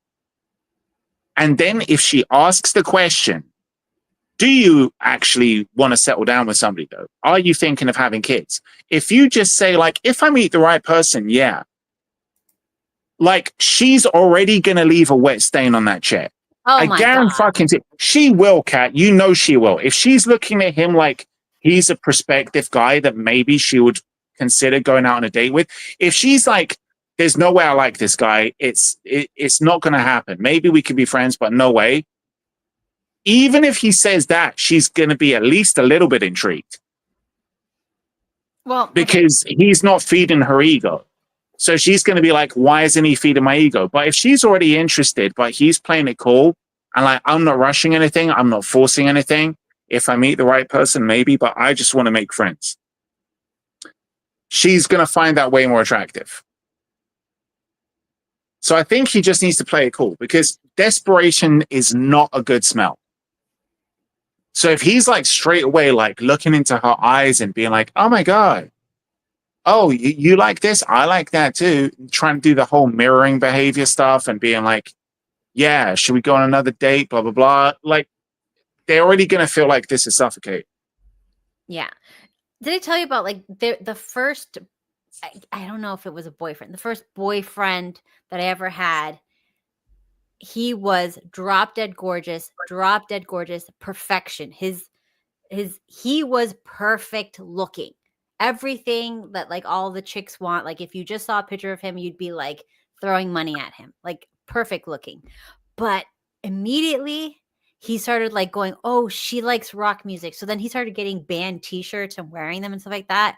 And I'm like, do you even know what this band is? And he's like, oh God, couldn't say anything about it. He's like, I don't know. I thought you liked this. And I'm like, what do you mean you thought I liked this? Like, what is going on?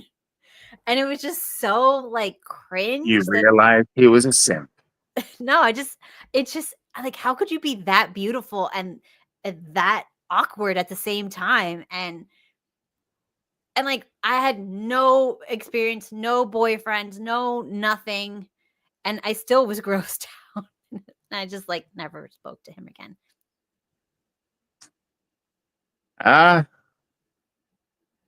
It happens. It's just like really weird. It's like, don't try that much to get approval. And I like people when like when I look at all the people that I ended up with, it's always people who were like, oh, you like that? I don't like that. This is what I like. Not people who are like, oh, I like that too. I'm just like you. You like straight, normal, vanilla, vaginal sex? I'm going to fuck your asshole. Okay, Jesus Christ. Not like that weird. But, you know, just like, you don't have to like the same music. You don't have to want to do the same, have the same hobbies. It's like kind of weird. This one was, you guys are just haters. Anyways, like, look.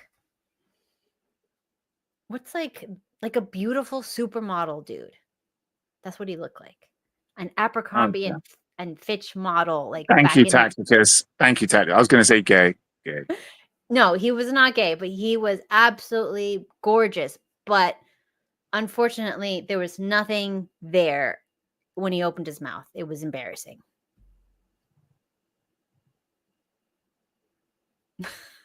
What are you talking about? I think she left. She got bored. Anyways, so let's see. Have I gone nuts? So I'm a 20-year-old male. My girlfriend is a 20-year-old female. Started dating 2 weeks ago. She's trying to save up money to buy something she wants. She wants to buy it all by herself. At first, I was a bit hesitant on letting her do the job.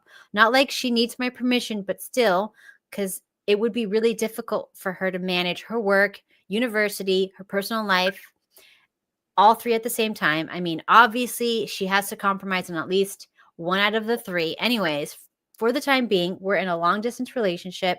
So we barely talk for an hour each day because she goes to her university, then rests and goes to work. I know this sounds pretty exhausting, and believe me, it is. The actual thing, good. We're going Save to your the point. money. It's not going to last. I know. Now I'm having random bad thoughts. We've been in a relationship for over a year. There's no spark. There's no excitement. We don't have the deep talks anymore. Our whole Told weekend you. is spent just catching up with each other. No romance, just two people who are in a relationship, telling each other about their week. That's it. I love her, but it hurts too. I'm always available because my summer break from university, but she isn't. And I keep telling her that she won't be able to manage all three, uni, work, and us at the same time. Am I fucking stupid? Like I'm She's thinking, already fucking other dudes. She's already fucking other dudes. It's not going to work. And the guy who's posting this knows that it's not going to work. He said, I've got time. I'm free. He's only, if he genuinely cared, he would have gone to her. He would have visited her. It's a long-time relationship. You've been together for a fucking year and you're complaining that you think that there's these problems and you're concerned for her. Why didn't you go and fucking visit her? Why didn't you go and visit her? Why? Because you know that it's over. Just accept that it's fucking over.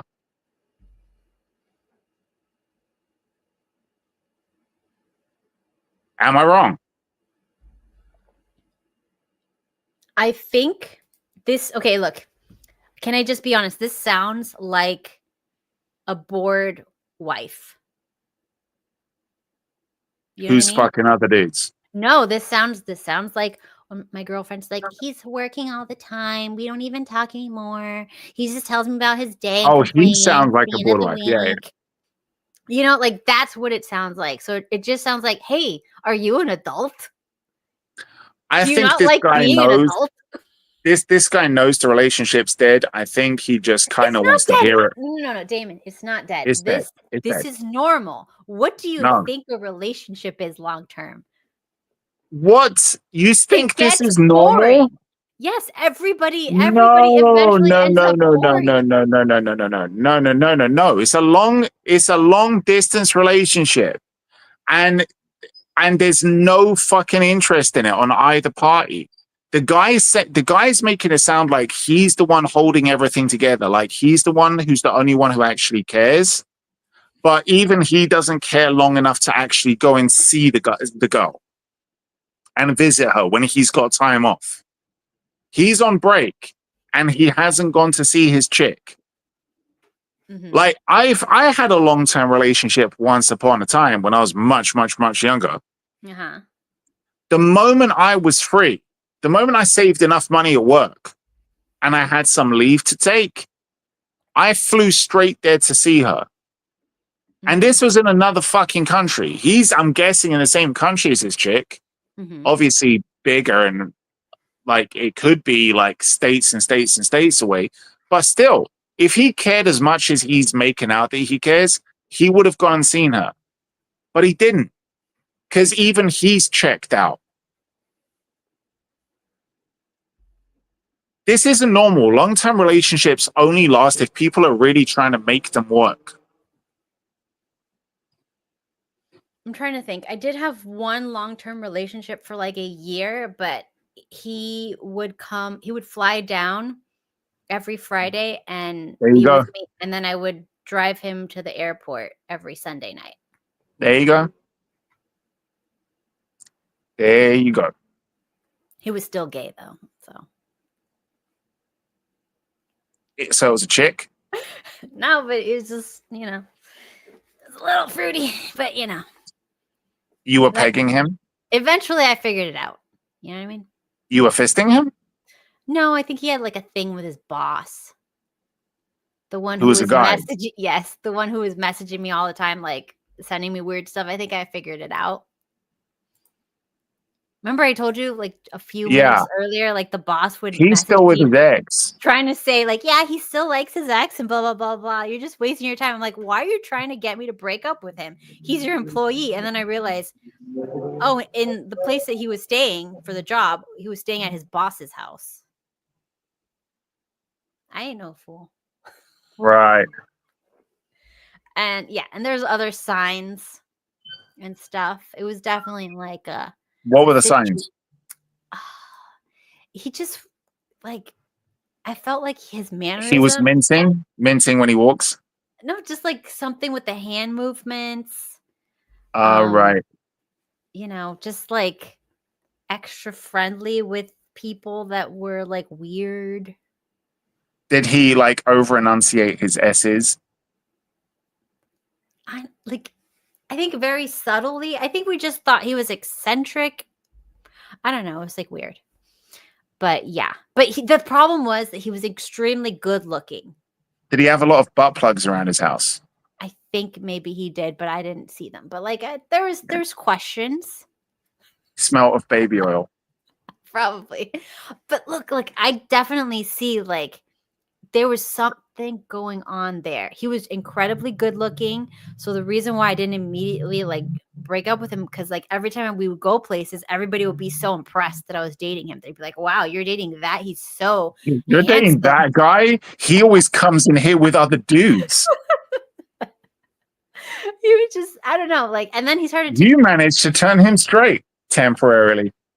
No, but then he started to get like fat, and then like he wasn't as cute, but he was still like kind of he was still like kind of gay. And then I was just like, ugh, and you're gay and you're not cute anymore. Damn. And I think eventually like I wanted to bang, you know, I just wanted to be in a real relationship. So I found Steve. You wanted to what? You know what I'm saying. No, what did you say? Eventually you wanted to bang.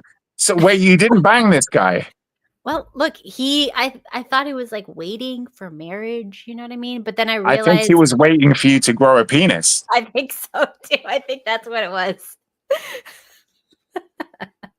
I think he just he was waiting for me to be a dude. I think I was like his cover up or whatever. He was just like, oh damn, she's never gonna transition.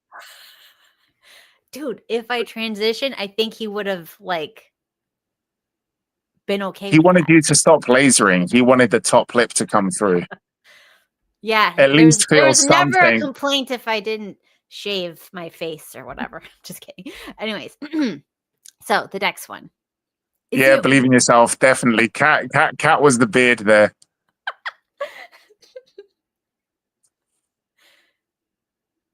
Okay. Is it worth approaching girls in real life? Okay, hold on. I'm 20 and sometimes Christ. I feel like I should approach girls in real life when I see someone attractive like at a cafe or they're walking on the street. Oh my god. Honestly, this sounds like I'm 53 and I think that maybe I should move out of my parents' house. This is like, what the fuck? What the fuck is this? I'm 23 and maybe I think I should touch a vagina one time. Fucking hell. But honestly, it feels scary and awkward. I'm not sure if people still do that. Is that considered weird to go up to? Yeah, no. Do you think totally it's worth weird. Trying? Totally weird. Women order syringes and sperm on Amazon. How do you think babies are born? It's like, what the fuck? Honestly, this is the kind of shit that makes me think that we should pray to God for their fucking asteroid. Like, hold on. The fuck?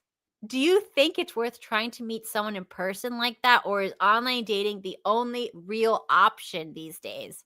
Do people even meet in real life? Any advice is appreciated. This guy,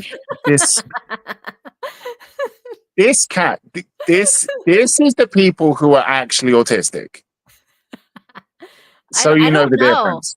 I don't know, because I really feel like people are so chronically online that they assume everyone else is chronically online.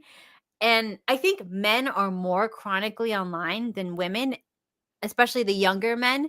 and younger women are out and about, and they're just like, why aren't these guys talking to us? Oh my God. That's true. That's actually true. I was at one of the royal parks.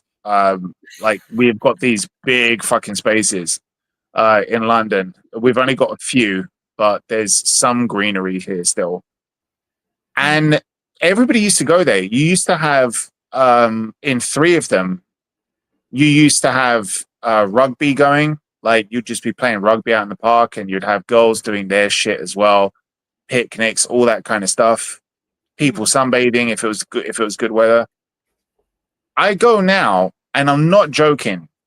Earlier today, I went out like around about like 11 o'clock in the morning, and there was almost only women there. It was weird. There was pretty much. I probably saw only like 3 guys out of like at least 2,000 or 3,000 people, and only 3 guys.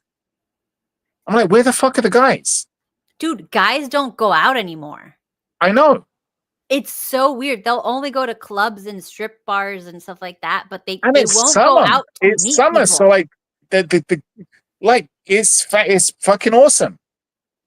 The girls are wearing next to nothing. Like beautiful girls wearing next to nothing. It's absolutely amazing. I mean, obviously, you've got the fucking fat uggos wearing next to nothing as well. But like, avert your eyes, fellas. Just go yeah, out. like there was the majority of the women there were fucking hot because you know this is London, so like the fat bitches know to like not show themselves. They usually stay locked away inside. But most of the women out there were really fucking hot. It's really nice. But there's no guys. I'm like, and you see these guys like, I don't know how to meet a woman. Fucking leave your house. Yeah, Leave your house one. is a good start. Step 1, go outside. Step 2, like, you know, there's okay, this is what I would do if I was a dude, and I know you're like, girls can't give men advice, blah blah blah. This is what I would do. It just makes logical sense because this is what girls do. And if you want to be where girls are, you got to kind of figure that out, and this is what we do. So this is what the hot girls do. All the hot girls that I know, they go on Eventbrite, which is like, I don't know if you have it in England, but it's like where they organize meetups. Okay. So it's a website where they organize meetups, and they just go, okay, what are like the hobbies or whatever meetups that like I like to do? And hopefully I'll find guys that look like that they mesh well with the hobbies that I like. So they'll be like a yoga thing with the moon yoga or whatever, like what's it called? They have the moon circle, drum circle things, whatever. Bitches love that shit. So if you're a dude, it's dim. So if you're not that attractive, you're sitting. So if you're not that tall, I'll do you one better. I'll do you one better. This is what I used to do when I was like in my mid to late 20s. And it's really, really, really good if you want to meet the right kind of woman, a girl who's kind of pretty based and has got good values, and who also believes in traditional gender roles and kind of knows her place, and who's loyal. I don't know if you guys have this in the States. You did have it in the early 2000s. I don't know if you still have it right now. I'm going to tell you. Okay. We've got similar things like those Eventbrite meetups, like, you know, for particular things, right? But there's a few locations, like we've got like we still have these like stately manor homes from back in the day that like wealthy families used to have, like dukes and earls and stuff like that. And every once in a while, they'll have like a big function there where they will screen Jane Austen movies or have a reading of Jane Austen books. Awesome. Bitches will be flocking there. You have so many fucking women there, and almost all of them are single, and many of them are really young. Many of them are like that read that type of stuff. They never leave the house. They're usually pretty based and pretty cute. And book chicks are raunchy. So if you guys are into intelligent, because most of them are like literary students or writers or whatever. So they're smart.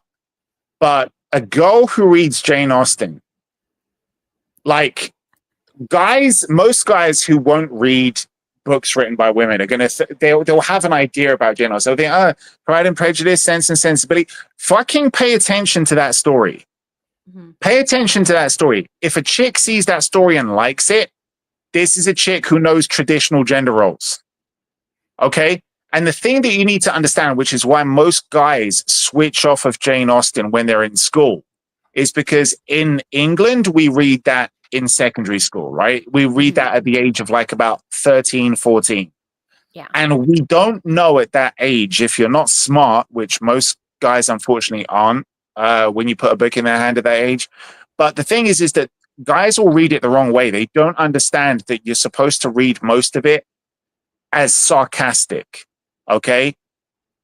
So if you understand, like, you got to read it and understand that it's this kind of constant sarcasm, humor throughout the whole thing, you realize how fucking funny it is. And you realize, like, that these girls want a guy to come into their life, take charge, look after them, take care of them, and they're based as fuck. Yeah. And all of these chicks just want a guy to come in and basically rescue them. Yeah, look. So I was going there. This is top tier chick. Yeah, like top tier girls. Like some of the nicest girls I fucking railed out I met at a Jane Austen fucking meeting like that. Like, honestly, you go there, you just act nice, try to look unassuming. Like, this was like 20-something years ago, and I was wearing fake glasses just to look more bookish and nerdy. Yeah. You guys, this is top tier game, though. You go bookish bitches are like la creme de la creme of the hoes. Like, these are chicks that are not trying to compete with you. In fact, they're super like, you better take charge, because they're just like, I'm just a delicate flower. That's what you want. But what happens is a lot of beta guys are like, she doesn't come to me. She doesn't take charge. She didn't show me she liked me. She didn't like try to kiss me. She didn't give me this, or she didn't do this. And it's like, no. She didn't make me feel pretty. It's like, what are you talking about? You're supposed to do that to her. Yeah, exactly. Could you sound more fucking feminine? As a female, there's nothing more disgusting than when the guy is like asking like for permission to like get close to you, like, too much. It's just like, no. I'm on a date with you. After like the first 3 dates, you should be like, this chick likes me. So you're supposed to go in for like some sort of something. Like, at least when you see her, give her a hug, make it like a little bit too extended, kind of, and like, press your erection up against her side. Let her like sniff your neck. She needs to smell you to know if she likes you or not. So like, let her sniff you, and don't wear cologne so that you can get all the pheromones to her, so she can detect if she wants to mate with you. That's how we're animals. We need to do that stuff. So if you're not like getting close to her, you're not doing the mating ritual. This is just common sense, you guys. If a chick is going, hey baby, let me give you a kiss, like, run. Like, that's not a woman. I don't know how to tell you guys this. If she's like, let me clap them cheeks, that's not what you want. And when I keep hearing these dudes like, why isn't she coming up to me and asking me if she wants my number, or trying to I spent all week giving myself some grace, and she didn't. Fucking hell. These guys are just so pathetic. This is what happens, though, when you live in a privileged... No cologne. It's important. I'm serious. The main thing I like about Steve is like the scent. And he thinks he smells like rancid dog or something. He's always like, oh, let me cover up. Do you smell that? I'm like, oh, rub those pits on my face. You have no idea. Have you ever thought that maybe you've got a sick fetish? No, I think it's okay. First of all, you don't understand women. You've got a sick fetish. No. I understand women. And I understand that a lot of women have got some fucked up fetishes. I've done some gross shit in the past, Kat. I'm not apologizing. I know that some women are freaks. I think that you're a freak, but you don't want to admit that you're a freak. Okay, look. If she likes cologne, she doesn't like you. She's trying to cover up the fact that you guys are not a compatible match. No. Kat, When you go out, do you wear clothes? Clothes? Yeah. Yeah. What are you Why? talking about? Because it's illegal not to. What's wrong No, with you? no. But Steve doesn't It want to is like this date the crime. clothes you wear. He wants to see you. He Not likes in you. He public. wants to see you. Yeah, in public. If he takes you out, he wants to show you off. No, Like, he why are you doesn't. wearing clothes? Oh, well, it depends where we're going. Look, I get it. Oh my God, yes, this is true. But- If I like a guy, I will steal his clothes. Preferably like workout clothes. Yeah, I've had loads of girls stealing t-shirts as well. That's just girls Like a being weird. nice sweaty hat, like a baseball hat is really good. Yeah. Like after they've been, on the field for a long day, you steal that and you could sniff them. I love like, when they have sweaters, like hoodies or whatever, and they just wear it all the time and they're like too disgusting to like clean that because you know how boys are, and you just steal that and you get that. That's good. Yeah. So you've got this kind of stuff stashed away. You've got like old sweaty t-shirts, like rank hats, and like some crusty unwashed sock. That was his like jizz sock. And No. That's you too just much. sniff that. Stop Oh, that's too much, is it? That's where you that's draw the line, right? That's where I draw. I don't take That's where you draw. socks Pat, and- you're a and that freak. Just stuff. embrace No. it. You're a No, freak. no. Move along. Let's carry on. Next one. Okay. I just want an opinion. A year ago, I almost went on a date with a veterinarian from the clinic in my neighborhood. We met at the gym completely randomly, and she offered to go with her at another gym. These people can't write. And she offered to go with her at another gym together. I think they went to the gym. Okay. But some stuff happened with what? And Are these lesbians? No. I haven't spoken to her for a year and has left the clinic. Recently, I thought of her and I thought, should I text her and ask her out? But I doubt she will be willing to accept. Some context at the time I was going through some stuff. I still am. It is dating related and makes me make some bad decisions, but I'm trying to fix them and myself. I only want objective opinions. Okay, first of all, learn how to spell. Learn some grammar. I don't understand whatever the fuck you said there. Learn how to spell, learn grammar, and then you'll find someone of value. Like I would just focus on English and grammar right now. Like please get that under control and then we're going to be good. Okay. That's all. Like literally that's the only advice I have for that person. I can't understand you. Okay, next one. Okay. Post Malone concert. That's already a Oh, red no. flag. Next one. What? Do you want me to skip it? No. Yeah, skip it. Okay. How can I DM a girl that followed me first? A few days ago, a girl followed me on Instagram. My first thought was she's out of my league, but she follows almost nobody. And sometimes she likes my stories. So what do I have to lose? I just don't know how to talk to her. Well, I don't use Instagram because I'm not gay. So I don't know how to help with that.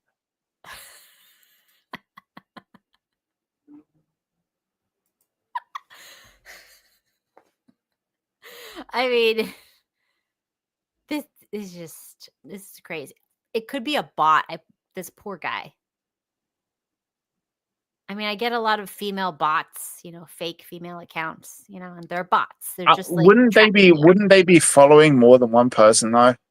No, because sometimes these bots are just like scattered around, or maybe they're like monitoring certain accounts. Like this person could be a dangerous person, and they send a little bot to monitor them. Okay. I'm not meeting people on basically what's a glorified hookup at, like This is gay. I'm sorry. It's too much. Like an Instagram.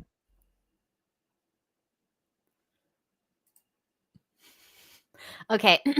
Me and this girl. So me and this girl, we've been on and off talking for a couple of years, but finally I had enough and I just kissed her. This is like the fourth time we've talked, but we're both ready for a relationship. So we aren't dating, but we will kiss. Bang. Wait. The fourth time they've talked. We've been talking on and off for a couple of years, but this is the 4th time we've talked, and I kissed her. What? Oh my god. Okay. So like they talk once a year? And this is the 4th time they spoke. And okay, they go out together, they bang, they kiss, they hug, they lay down beside each other and stare into each other's eyes for 10 to 30 minutes of staring into each other's eyes. It's really weird when two serial killers meet each other. I mean, Like, this is insane. imagine that story. Like, oh, you were going to kill me? I was going to kill you too. Oh my God. I met my soulmate. Like, this is so weird. Okay, we hang out for more than 8 hours. We've both clearly stated we don't want to date because it's different than being friends, and it's a lot right now for us who just became adults. Didn't say the age, but that's I kind of young. bet they're like 27, 20. Our brains just formed. But I think Oh my I've fallen God. in love, and I'm pretty sure she has as well. But it's so weird because I feel like I'm doing something wrong, like we shouldn't do this. But we've known each other since grade 1. This is sick. Wait, how old is grade 1? Like after kindergarten, so like 6 years old. Oh my God, like, we shouldn't be talking about this. What if they're like fucking 11 or 12? I don't know. This is sick. Anyways, let's move on. This is gross. You guys need life experience. This is sick. Okay, moving on. Dating a dancer. Hell yeah. Shut up. She's currently going off on a dance job abroad for a few days, and she has to partner with another man. And I can't help but feel jealous of him dancing with her and Oh, touching fucking on her. loser. He Loser. has to put his arm around her waist. I'm worried that she'll cheat. What should I do? To be honest with you, dancers fuck each other all the time. Yeah. Mm-hmm. Dancers fuck each other all the time. It happens. Like, depending on the style. Like, I've known a few dancers. I had a thing for ballet dancers. I've run through a lot of ballet dancers. They're fucking awesome. They're the only ones that tend not to do that so much because the guys that they dance with are gay. Yeah. Yes, the guys are gay. I only met one dude who was a ballet dancer who wasn't gay. Mm-hmm. And he literally fucked pretty much all the girls that he was with. Like, every like the dude was in he danced one time with the Russian ballet, and he was in the Nutcracker. Nutcracker. Nice. Yeah. He was actually the Nutcracker. Oh. Yeah. And Nutcracker. Okay. And I was friends. Like, one of my exes was friends with one of the girls that was dancing Mm-hmm. on that ballet. And I met the dude. He came out for drinks with us afterwards. He was a really cool dude, like really fucking cool guy. Mm-hmm. And I was surprised that he was straight. I was like, dude, you're straight. He was like, yeah, I know. And he laughed because he was like, it's weird. And I was like, dude, please tell me, like, you must have banged some of those girls. He was like, oh yeah, because they're desperate. People don't realize how desperate ballet dancers are. Their whole fucking life is just like training, and all the guys they're surrounded with are gay as hell. Mm-hmm. And they fly from one place to another place to another place to another place. They're never there long enough to actually meet anybody. They don't have time for boyfriends, so they're all desperate as fuck. And the amazing thing about them is that they're just the right kind of insecure, like broken and insecure. That like you could really win them over very, very easily. And the reason for that insecurity is a physical thing. All of them have fucked up feet. If you can ignore the feet, the rest of them is amazing. Like they'll have really busted up feet and toes. But and they're insecure about it. Don't make a big deal about it, and you can have an awesome time because the sex is amazing. Like, they are flexible as fuck. They're absolutely amazing. They're rigorous in their training. They got great stamina. They're awesome. They're absolutely awesome. This guy, though, was like, a little bit was kind of like my personal hero that night. I had a great time. We were drinking shit tons because he also trains loads. Like, he can really hold his drink. He got good metabolism. And he basically, I was like, dude, like that girl there, that dancer over there was like fucking, she was amazing.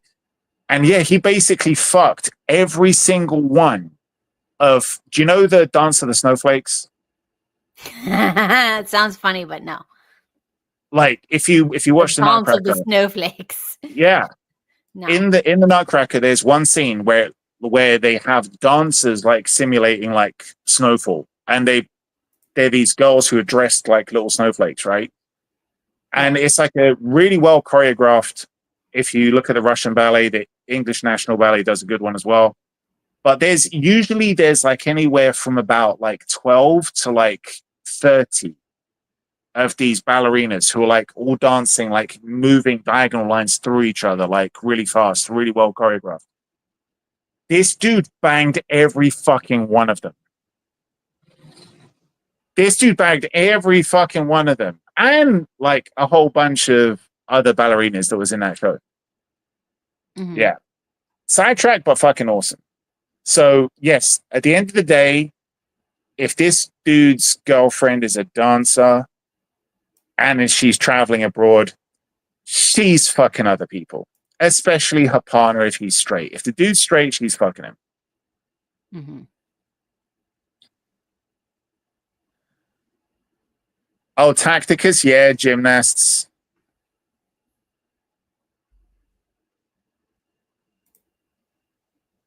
Any girls who are in that kind of like highly physically competitive thing, they don't have time for boyfriends. Especially if they're involved in something that makes them travel around. So yeah, easy to pick up. All right, guys, write that down. Okay. Next one. What is going on with my girlfriend? Sorry, I know this is long. I tried to make it easy to read. I'm male, 21. I've been dating my girlfriend, female, 20, for a year and a half. We met in college and started dating quickly. It's been a great year and a half, but things lately have become tense. 3 or 4 months ago, I caught her deleting a Snapchat chat, like the whole conversation. And I asked her why she did that. The conversation went a bit like this. Me. What was that? Her. Nothing. Did you just delete a Snap conversation? Yes. Who was that? It was a mutual friend. I was trying to clean up my Snapchat. I've had a Snapchat for like 8 years. I know this isn't a real thing people do. I also saw it wasn't them. Did you just lie to me? Yes. She then came clean that an old situationship had reached out to her and they had a short conversation and then hadn't talked after that. But she felt guilty for not telling me when it happened, so she tried to clear it.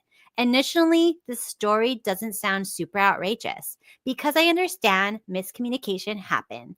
But given the fact that I had to pull that information out of her every step of the way made me feel uneasy. But then I realized it wouldn't have any way to know if it was the full truth or not.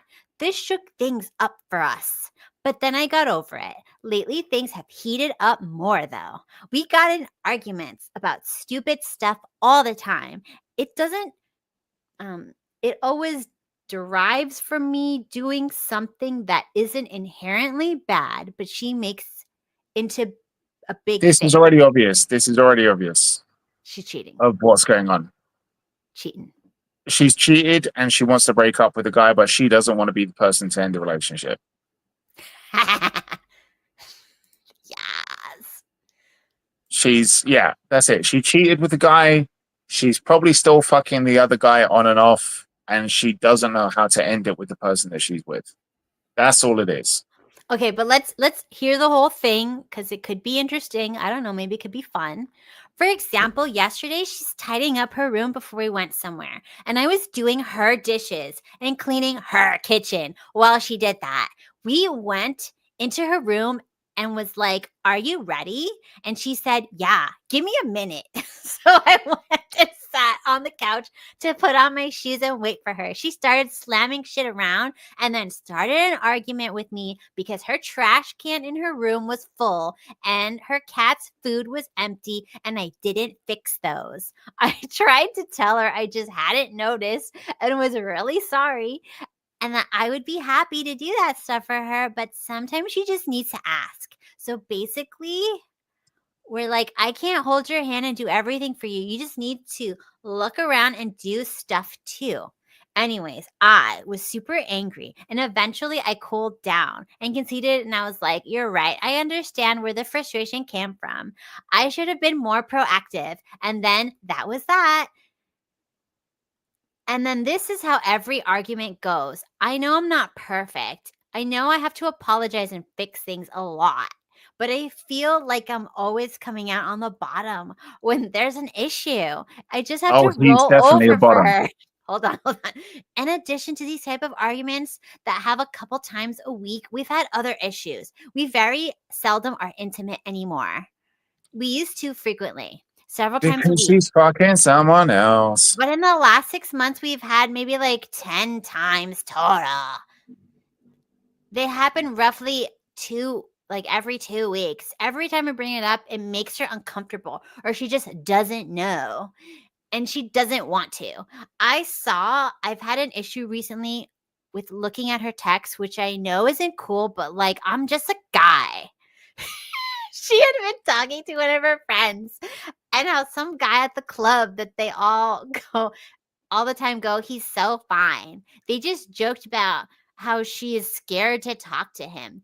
I again confronted and she said it was just jokes and nothing serious. Fine. But then a week or so after, he added her on Snap and I noticed they had been snapping. So I'm confused on when we aren't arguing, things are incredible and they love her very much. I think she loves me very much too. We are affectionate with our language and hang out almost every day. And she discusses our future with me. We're both very involved with each other's families. And she even just threw me a surprise birthday party with one of my friends. I just don't know what to make of this. I plan to go to breakfast with her and discuss it tomorrow. It's not our first time talking about this stuff, but my first time discussing it all at once. Any advice on how to approach this? What might be going on or whether or not this behavior is normal?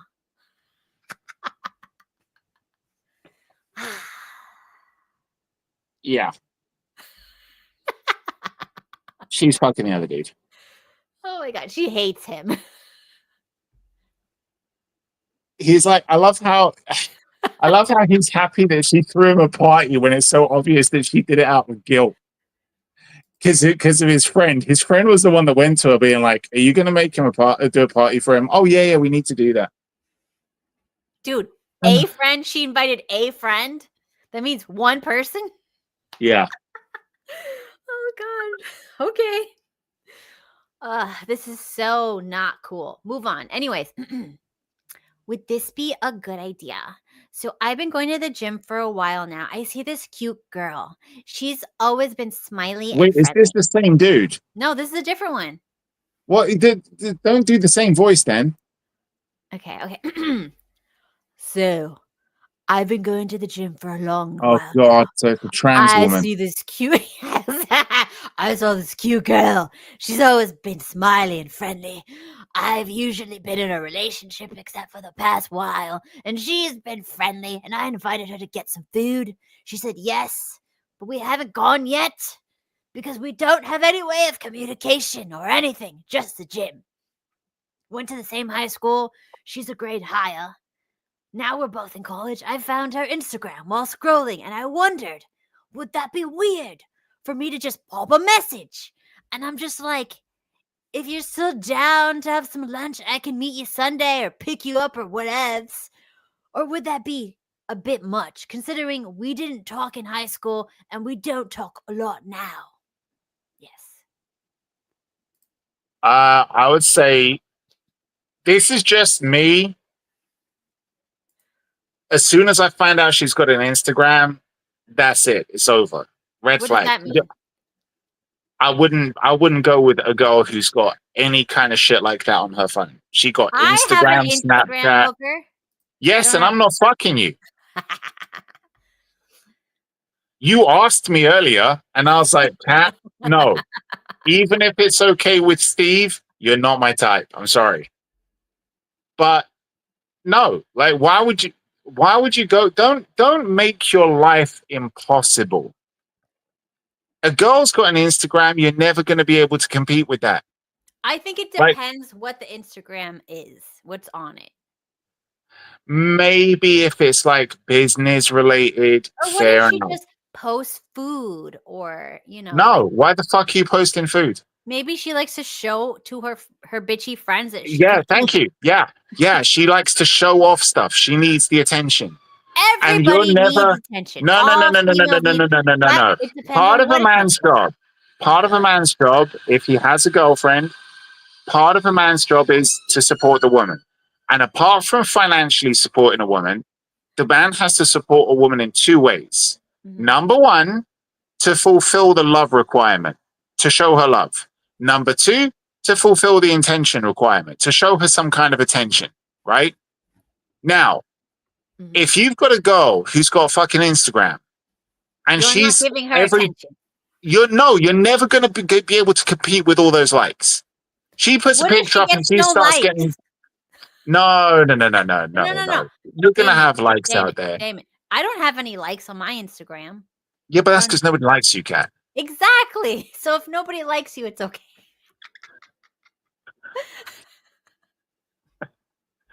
So no, basically, you don't set yourself up for that kind of failure. Like, no, these girls, Instagram, Snapchat, all that shit, that's narcissism fuel. That's just narcissism fuel. Don't go for a girl who's like that. Just don't. But if you have to, if you want this gym chick, don't fucking be a creep. When you see her there at the gym, just be like, hey, do you want to go for a coffee after? Whatever. Like, finish up your training, have a quick shower, go out with her. Wear your sweaty t-shirt if you want to take Kat's advice. Yes.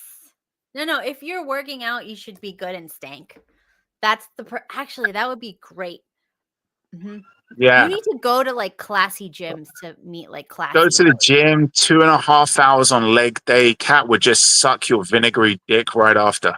Okay, calm down. Calm it down. Anyway. You're the freak. Jesus Christ, you hear how many sirens here? They're coming to get you. All the fucking time. This is what happens when you live in a third world city in the West. I know. We don't have that problem here. Diversity is our strength. I couldn't even say it with a straight face. Diversity is our no. Ah, forget it. Okay. The next one. How do you deal with white knights when you cold approach? I was chased down by a white knight after approaching a girl on the street. Granted, it was a weak approach, which was probably why he decided to school me on how creepy it is to approach random women. As I was walking away, I heard someone shouting, "Hey, behind you." At first, I thought it was a fellow day gamer. Sometimes they talk to me after seeing a cold approach. What the hell is that?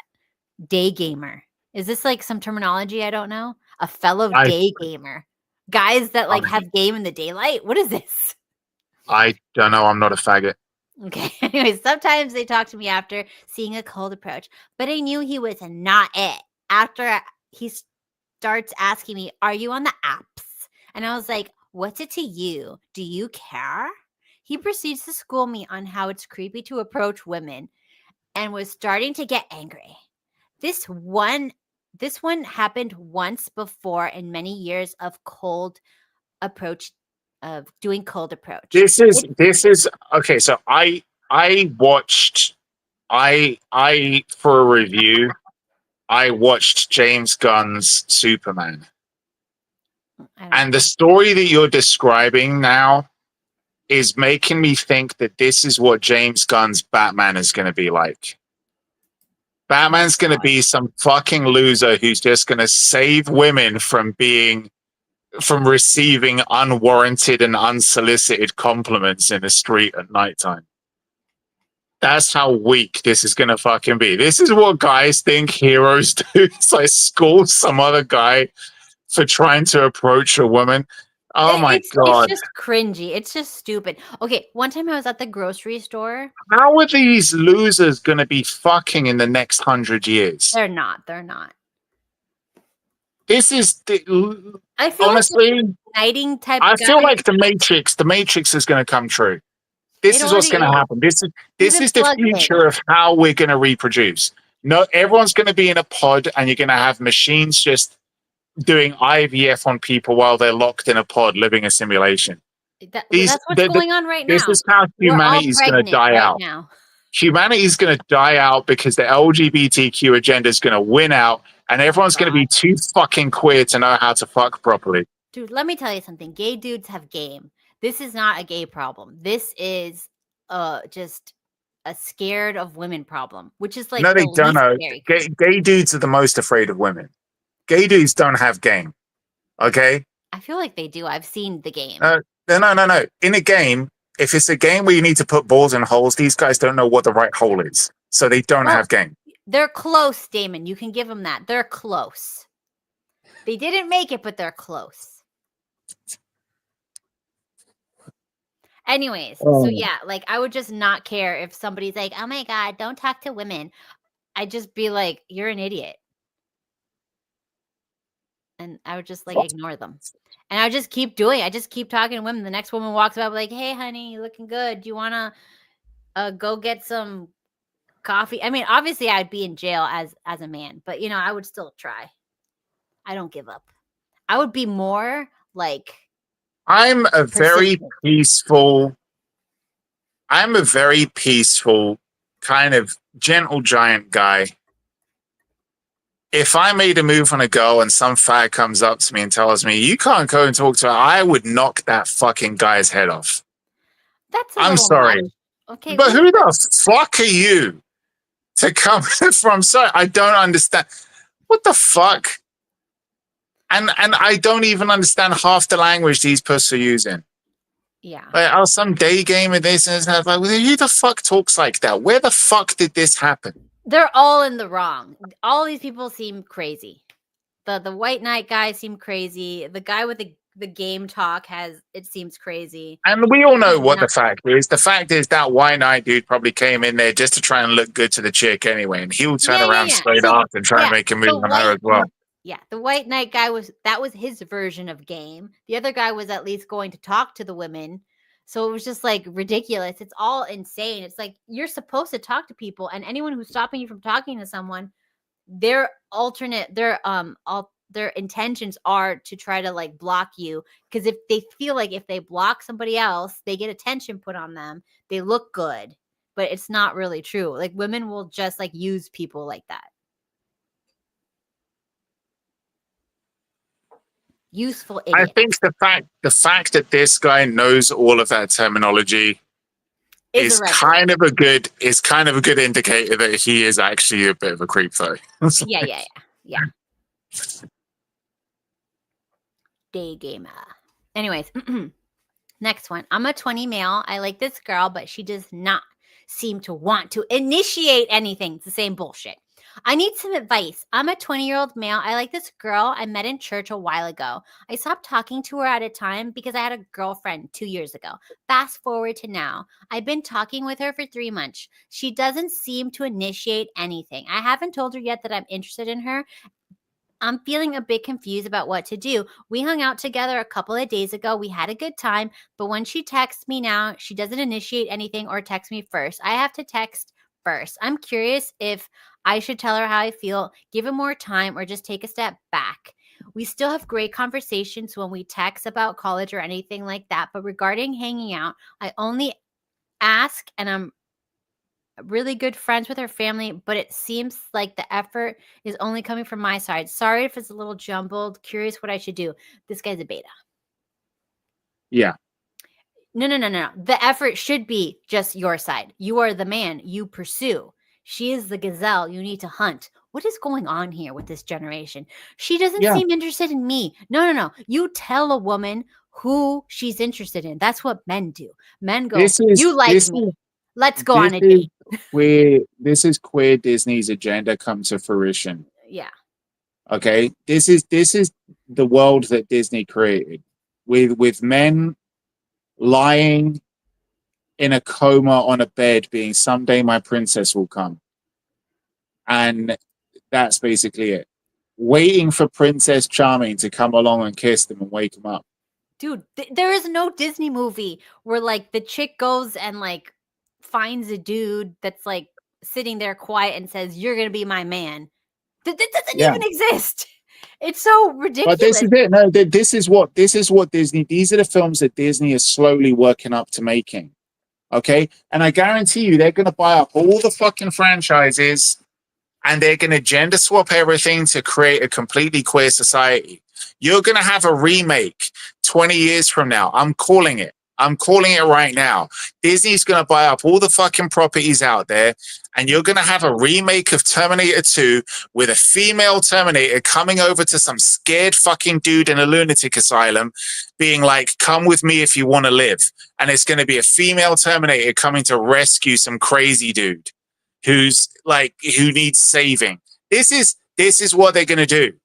This is the society they want to create. And it's already done. It's already happened, which is why you have fucking feminine men like this dude who's like, she doesn't initiate anything. Yeah, Kat's right. Kat's right. That's your fucking job. You do that. Initiate it. Let her know that you like her. Ask her out. If she says no, tough shit. If she says yes, that's cool. Now, after she says yes and you guys are together, if she's still not texting you at all and you're the one doing all of the initiating after that's been established, then yeah, she probably doesn't like you if she's not interested.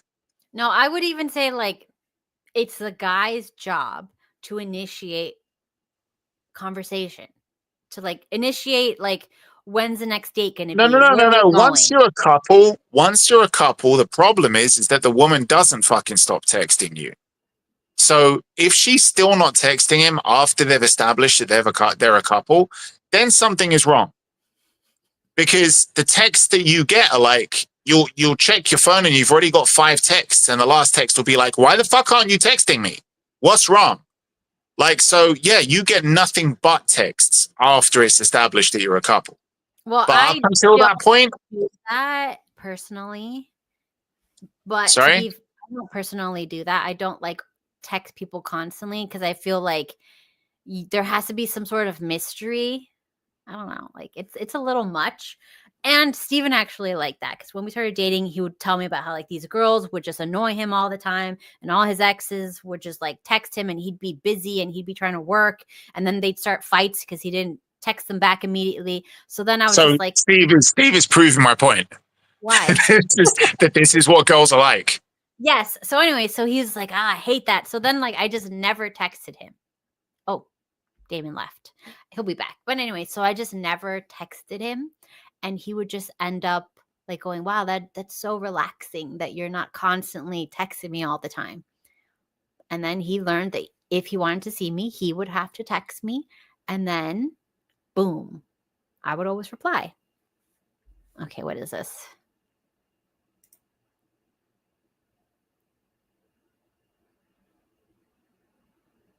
Knowing damn well I sure don't approach women. I got some shit figured out that has much more. What? Explain yourself. Sorry, chat. Wasn't giving you an Irish goodbye. Yeah. It's just that I lost connection for a sec. Dude, you need to text first. What is this shit? I never text first. What is this shit? What is wrong with you guys? You have to text first. No. Not this. I don't text first, but I'll respond. You guys need to text first. What is happening? What is happening? She doesn't chase me. She doesn't really like me because she doesn't chase me. No. If she's your girlfriend, there should be back and forth. But no, you're not top G. There's no such thing. You gotta chase. If you're not chasing, you're the female. Women don't chase, not men. Men chase. women say like, oh, I don't know what I want. And then men go, you want me, woman. Let's get married. Let's have kids. You're going to birth my children. And then she goes, I don't know. I'm not sure. And then you go, yes, you are. You're going to do it. And then she's like, okay. And then they're just like, thank God you make all the choices for me because it's so overwhelming the world. That's what women are like. You can't let women lead because they don't know where they're going.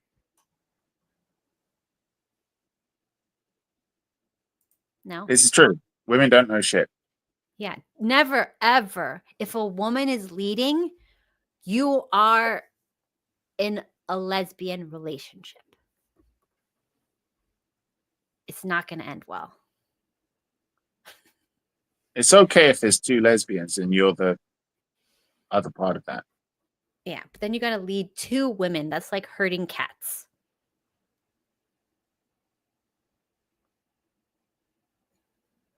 Next one. Okay. My girl hid me from her Instagram, storyless, and snapped her ex. Wait. Stop right there. Kat, can you see why I say run from women if they have this shit on their phone? Yes, but not all women who like, for go. example, my best girlfriend, she's a great mom and wife, and she has like an Instagram where she does like home decor before and afters. It's like so beautiful. Is it her business and if she's making money from it? Okay, look, she doesn't make money. This is her hobby. This is what she does for fun. She likes to show people befores and afters of like her house as she fixes it up. There's nothing freaking wrong with that. You got like, there's a difference between this is my ass and this is like my pantry. It doesn't matter. But look, if she's married and already has kids, okay, fine.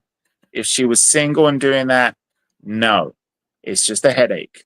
Why take the chance? Just eliminate that as a category. Well, because you're not gonna find people who are like completely. Yes, you are. Yes, you are. If you go out, if you leave your house, and like I did today, you walk through a park and you see like 3,000 people and they're majority women. If you're seeing them there and they're just enjoying the sun and just relaxing in a park doing nothing, then that's okay. And if I was looking to score today while I was walking through the park, this is what I'd do, Kat. I'd be walking. I'd be thinking, this is a lovely day. There's loads of girls out here wearing practically nothing.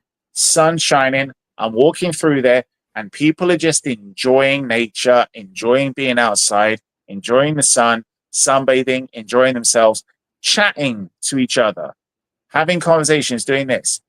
Then about 25% of these bitches are just looking at their fucking phone. Those are the women that I'm not going to talk to. Those are the women I'll be like, no, we're out here. It's a lovely day. You've got your head buried in the fucking phone. So you're out of the conversation. If I'm looking to talk to girls and try and kind of like meet somebody and maybe take a girl out, those are the girls that I'd avoid like the fucking plague. Okay, but you can't tell. Like, if a woman just has Instagram alone, it depends on what she's posting, and that doesn't mean the same thing. Yeah, as like somebody who's out in public, who's like stuck on the phone, is different. Yeah, you could talk to her, you could get to know her, you could find out why she's got that app there.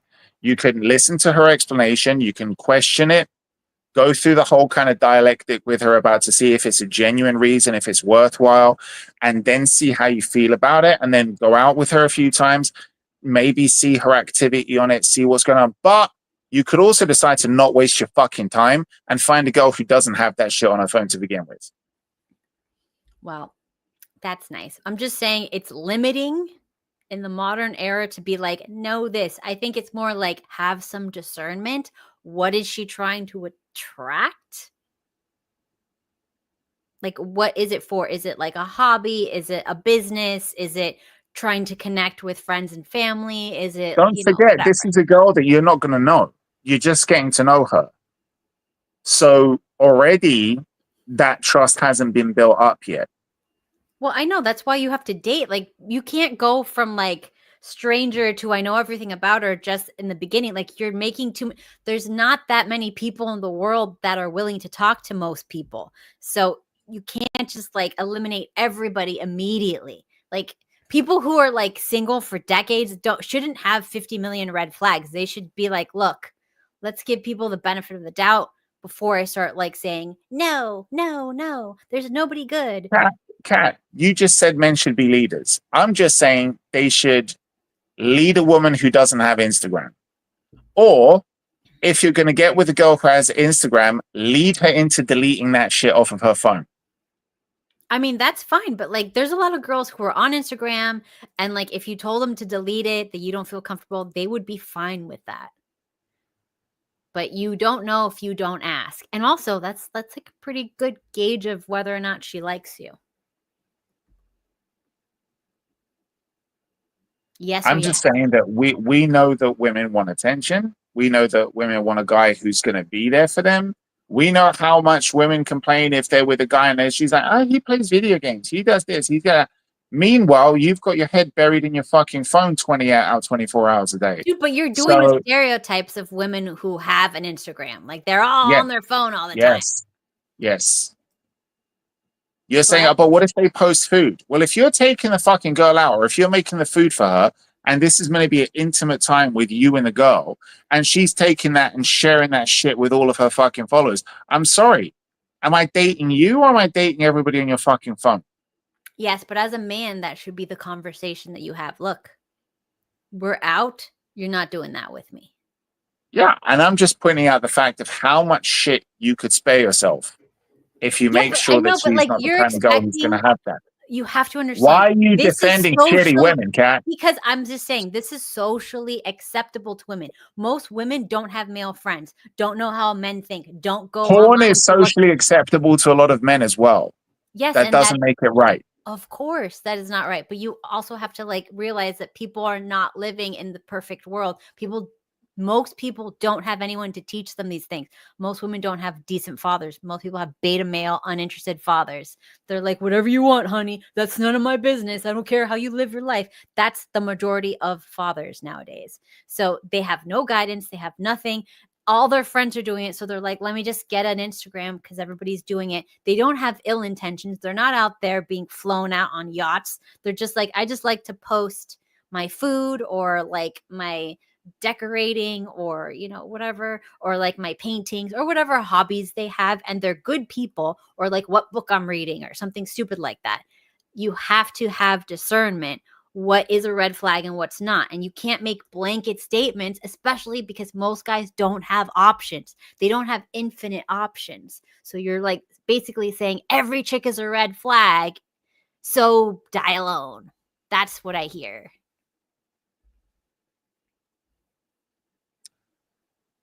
I stand by what I said.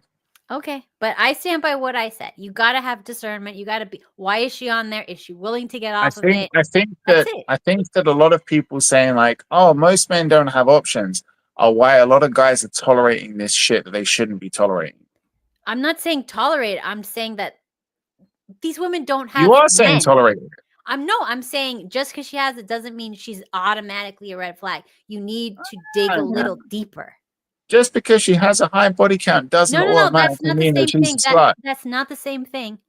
It kind of is. Posting like cat videos or whatever is not the same thing as pictures of your kitty. You know what I'm saying? Like these are two different women.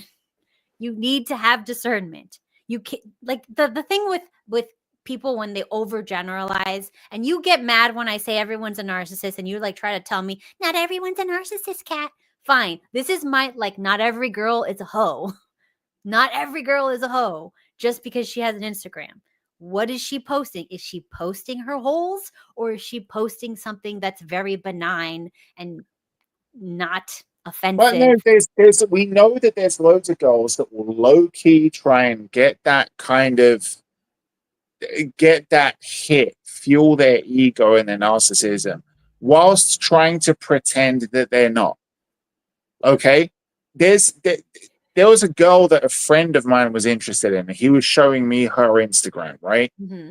And she was supposed to be doing. It's a friend of mine that I throw with, right? Mm-hmm. And he's a competition knife thrower. And this chick, I think she was Russian. I'm not sure. but she also is an eye thrower, right? Mhm. And she's supposed to be showing off these a new set of throwing knives that she's got, which was like personally made for her. And then she's supposed to be showing some of the targets of some of her, like she did like a 30-foot throw and she wanted to show how accurate it was. And she's supposed to be posting these targets, right? But she's like in every single one of them, like 90% of the photograph is her posing in a very obvious, like pouty pose. Like, I'm like, look, don't be like, oh, I'm not one of those girls who's vain. No. I'm I'm not not one of those saying, look, girls who's showing Daemon, off. But like, Daemon, all girls, if they're mildly attractive, they are vain. yeah, I know. It's just how it is. And Because this is, what are but you're women saying valued right for? now, but what if she's got a hobby? What if she's got this? Which No, she but just I'm likes saying posting not all food? girls post their body with No, their hobby. but I've seen girls who are like, oh, I've only got Instagram because like I bake cupcakes and I just want to show the cakes that I bake. Yeah, okay, you've shown me the cakes that you bake, but in your photo, like 80% of it is your cleavage. Right? So don't pretend like you've got I'm an not talking innocent about the baking Instagram feed. chicks with the boobs. I'm not talking about that. Nobody's talking about baking. I'm saying like they're not even in the photos. Like there's no women in the photos. It could be a Yeah, man's that account. shit's rare. But it happens. I have friends who have that. And they're totally fine and they're not red flags. And they, of course, they're, much older. They joined when Instagram started and it was like the food showing app. Yeah, okay. I digress. Anyways, I also have friends that were Instagram, what's it called? Influencers, like fashion Instagram girls. Most of them, I would say 90% were probably red flag girls, but there was 10% that were super, super, very sweet girls. They were incredibly wealthy and rich. And, daddy's girls, daddy's money, and their dads would take them shopping and they would post these pictures and like whatever, but they were never allowed out of the house, hardly ever. They were just very controlled. They didn't date around. They were virgins until they were married, but they did have that. So like, I'm not saying it's impossible. Like, it's just, okay, there are red flags, but you have to have discernment because sometimes not all red flags are bright red, and sometimes you're a red flag. Like, like if you're like 80 years old and you're still single, I mean, like that's a red flag. If you're like, Oh, come on. So your wife dies of a heart attack and you're a red flag son. I said still single, not recently single. But anyways, the thing is, people focus too much on red flags. Just try to not have as many as you can. And also try to understand that nobody is perfect. And again, going back to when I discounted that guy when I was 16 because he pretended to like stuff that he didn't like. I was 16. I was obviously not in a real relationship. It's like, come on. Also, I had no experience. I was a kid. And we all grow and know. Now, also, he was a kid too, so he probably didn't know what he was doing. So he's trying his best. I was reacting a normal reaction that people have. Like, it was repelling. That's just how it is. But look, if He you don't want tried to, hard. He huh? bought a t-shirt. He thought you would like. And you were just saying, you fucking loser. Bye. Look, it was our natural response. Now, if that happened, like, let's say I was old and I was, for whatever reason, dating. You are old. But I'm not dating. But let's imagine that I was still dating and I date someone who does that. I'm probably not going to have the same reaction as I did when I was a kid. Because it's like, I'm not a child. I've seen the world more. But I'm just saying that was the very basic instinctive response that I had. Like, you don't have a personality. You don't really like anything. How do I know you like me if you don't even know what kind of music you like? That's why it was repelling. But anyways, moving on. I'm not going to finish that one because she's blocking him on Instagram, so she's a hoe. Okay. Next one. Legal age of consent and your mental capacities are two different things. Anyways, my girlfriend is constantly upset and obsessed about my Snapchat activity. It's gone to the point where she's had several screenshots of me being active while she was on delivered. I don't know what that is. The thing is that I'm not even active and it's mentally tearing me apart. I don't know if Okay. she's worried about me cheating or what the issue is, but her need to inform me about every time is getting irritating. It seems like she's constantly sits and stalks my activity 24/7. I can't be on my phone unless I'm waiting for her to snap me back, or else it's my ass. So this is like the You opposite see thing. why This is people having these fucking apps is a problem. well, yeah, Snapchat. I feel like nobody should have Snapchat. It's not good for business. It's not like a business app. It seems like the overwhelming majority of problems in relationships today is because of online shit.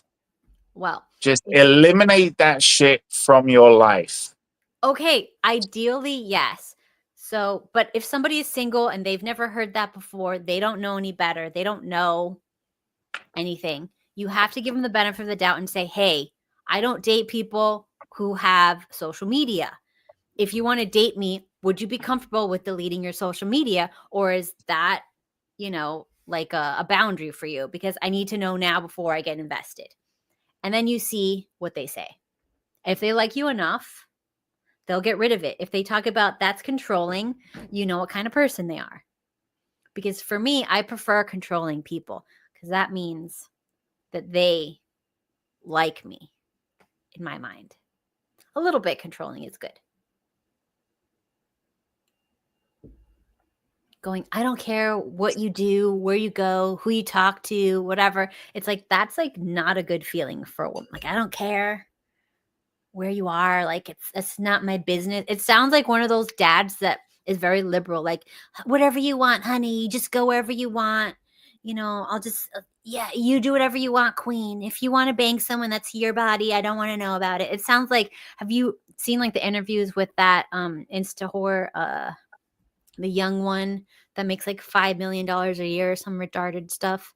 What's her No. name? Sophie Rain or something like that. So anyways, so they did an interview and like you see the dad's like, I know she's female. I don't need to know what she does. I don't care. It's none of my business. I'm just her father. It's none of my business. No, what he's really saying is, I don't want to know what she's saying. I'm sorry, but if you're a dad and your response to your daughter being a skank is it's none of my business, He doesn't want to see. He doesn't want to see her taking 20 cocks on a sofa.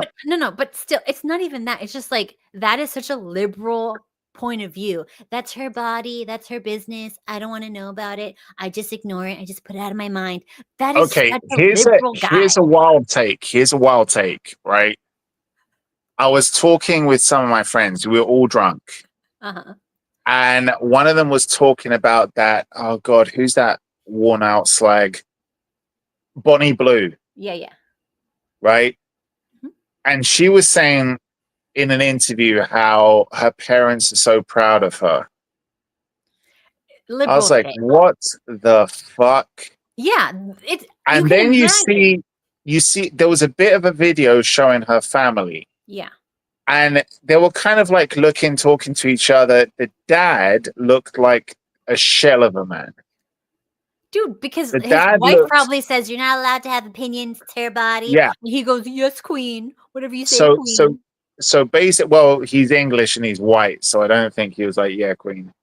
But yeah. So basically, it reminded me of a similar situation that I know about. Mm-hmm. With a girl from one of the places I used to work at, one of the nightclubs I worked at when I was younger, which had exotic dancers, right? Yeah.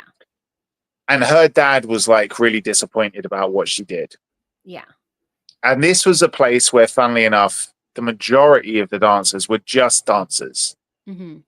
Like these were girls who, some of them were professional dancers, but they were making some money on the side doing exotic dancing as well. And they just had a career purely in dancing, nothing else. Like they weren't like whores or anything. Yeah. Some of them would fuck dudes for money, but like I genuinely mean this because it wasn't a seedy part of London, but it was a very, funnily enough, a very small percentage that would do that.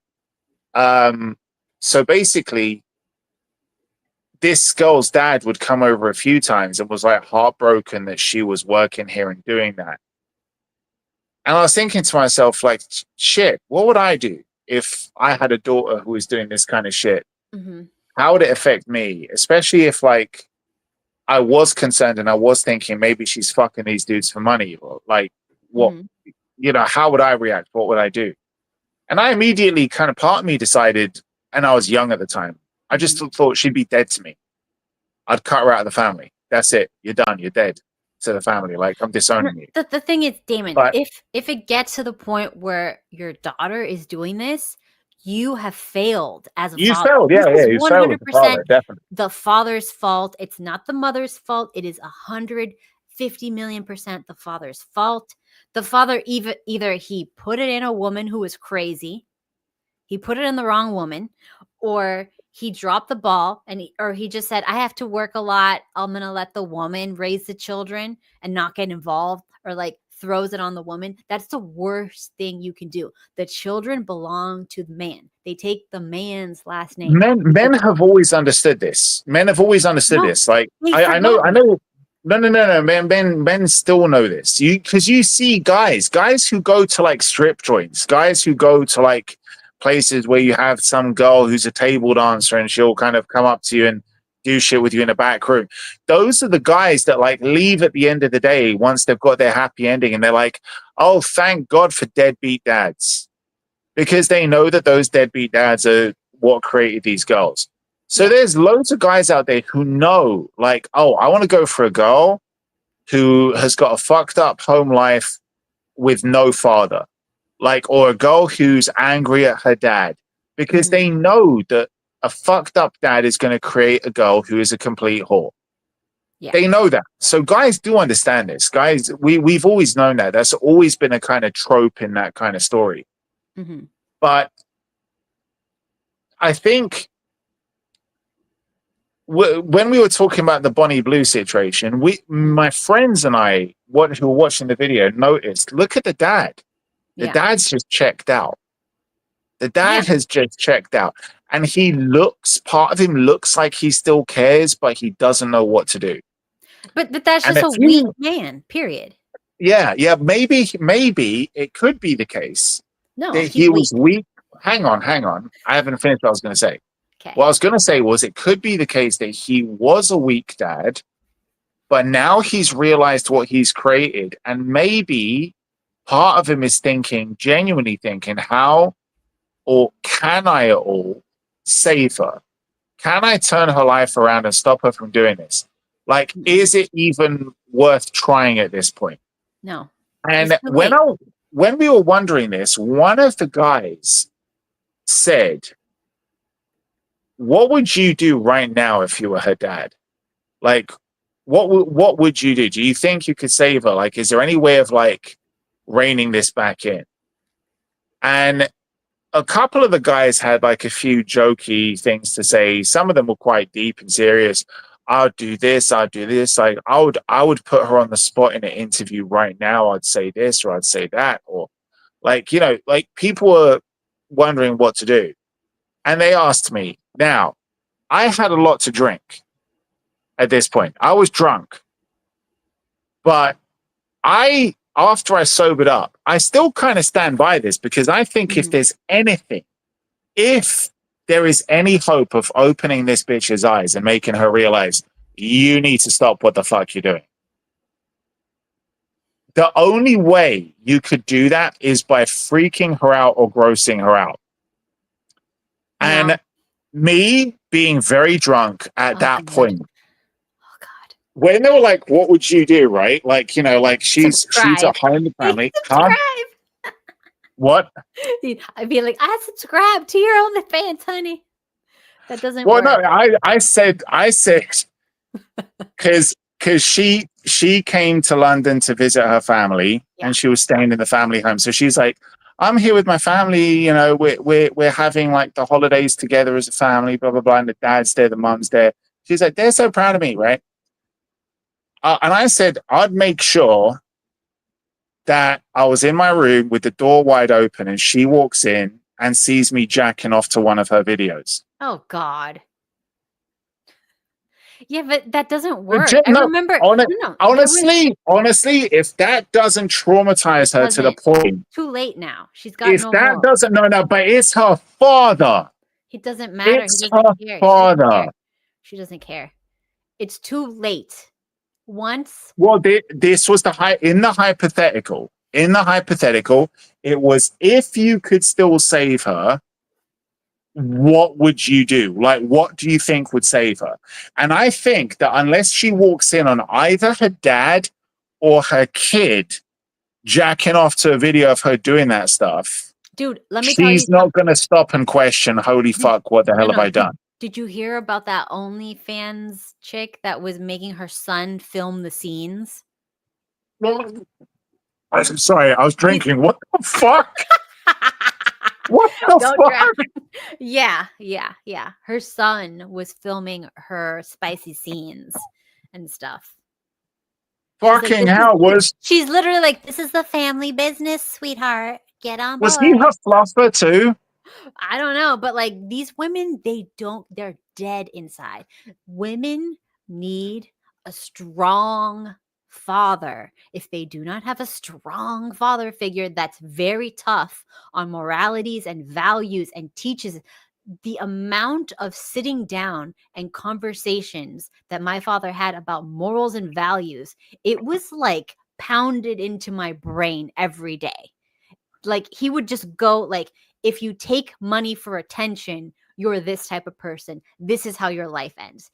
If you, hold on and wait for someone who actually loves you for you and not for your body, this is your life. This is how it ends. And it was just like looking at people on the street. Do you see that person? Do you see how he lets her dress like that? He doesn't love her. The second she gets old, he's throwing her out and getting someone else. Do you see this one? How much he carefully, make sure she crosses the street, and he looks for cars for her, and he, holds her and makes sure she's safe, and he cares about her safety, and he makes sure she's dressed classy when they're out. This is a different life. And it was very clear growing up because it was pounded into me. And then you have these other girls who their dads are like, whatever she wants to do, or I'm busy working, I don't have time to do that, I'm gonna let the mom handle it. I don't need to have these conversations, I just hope she makes good choices. Or like they'll have these bullshit talks. It's like, whatever you want, honey, just want you to be happy, honey. Like, what the hell? Like, there's no fathers anymore. I just remember the difference between a good father that's like super checked in. He knows where his daughter is. He knows all his daughter's friends. He knows the teacher's name. He knows who's she hanging out with. Not only who's she hanging out with, what are their family values of the parents? What is the family dynamic? My dad always shook every father's hand when I had a play date. Every father's hand, look them straight in the eye, have a conversation. And my dad would be like, you can tell immediately who's a father and who's useless. And if they're useless, they're more dangerous, not only to their own children, but to other people's children. Like, these are checked out people. They have no morals and no values.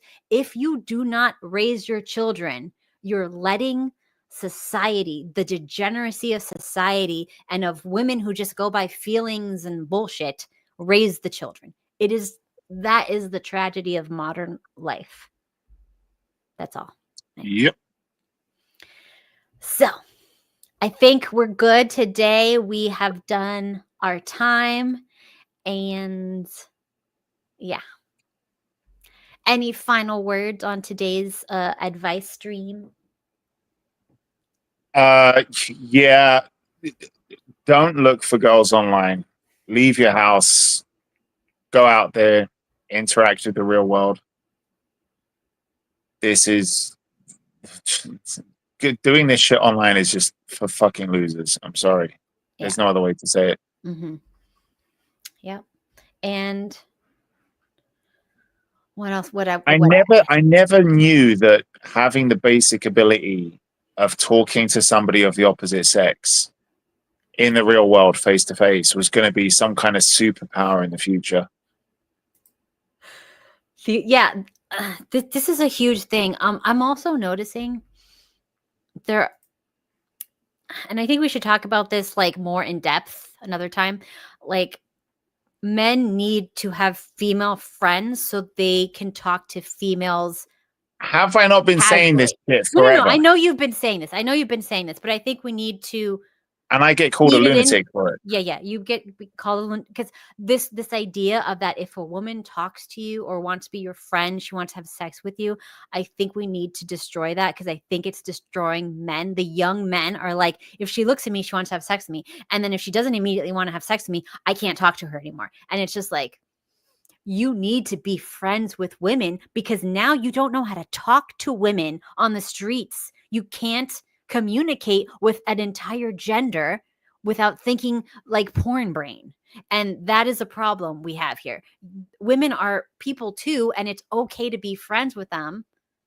And you need to be friends with them if you want to be a full person. And this idea that's been propagated, it's very dangerous, because it's making men and women so separate that like they look at each other like a different species, and then it makes it easier to turn them against each other. Like, they need to be friends. They need to have friend groups that are male and female. That's how it was when I was growing up. Everybody, male and female friend groups. There was no such thing as like the girls alone. There was no girls' night out. Like, this stuff is new. We didn't have girls' night out, and we didn't even really have guys' night out. It was just like the friends are going out. The friends are going bowling. The friends are going, to the sports bar. The friends are going here, whatever. It's just like the separation of people, the lack of the tribe, which I think we need. We need a tribe. We need to have mixed gender friend groups and tribes, because it also protects the men. Because I remember, like, if one chick that wasn't like in the group would make like an accusation about one of the guys in the group, we all knew the guy. We very much like knew everything about the guy for decades, whatever. We knew how they acted when they were drunk, when they were dating, all the girlfriends they've had. We knew the guy. So if someone made a claim about someone that we knew wasn't true because we knew their character, we could defend them. And now you have these guys that are like a lone wolf. And then if somebody doesn't like them, and you know how like vengeful ex-girlfriends can get, now they can make claims about guys, and there's no females on their side.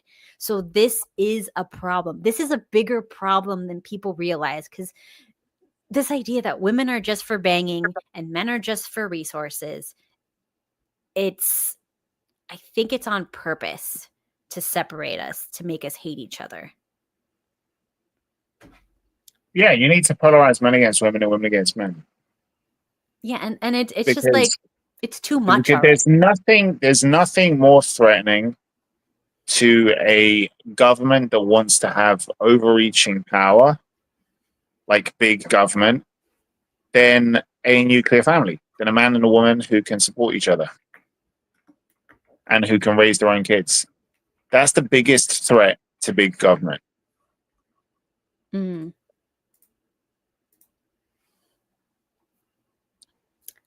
But anyways, we'll talk about that another time. You guys have a lovely night. Make some female friends. Like, if it's hard for you, find an ugly person who's interesting and just be their friend. And I'm telling you, it'll change your life. Or if you're the ugly person, find a blind person with one leg and be their friend. Yeah, be their friend. Be their friend. I'm telling you, it's going to change your life. Anyways, we will talk another time. You guys have a good night. See you next time. Bye. Take care. The carbon they want to reduce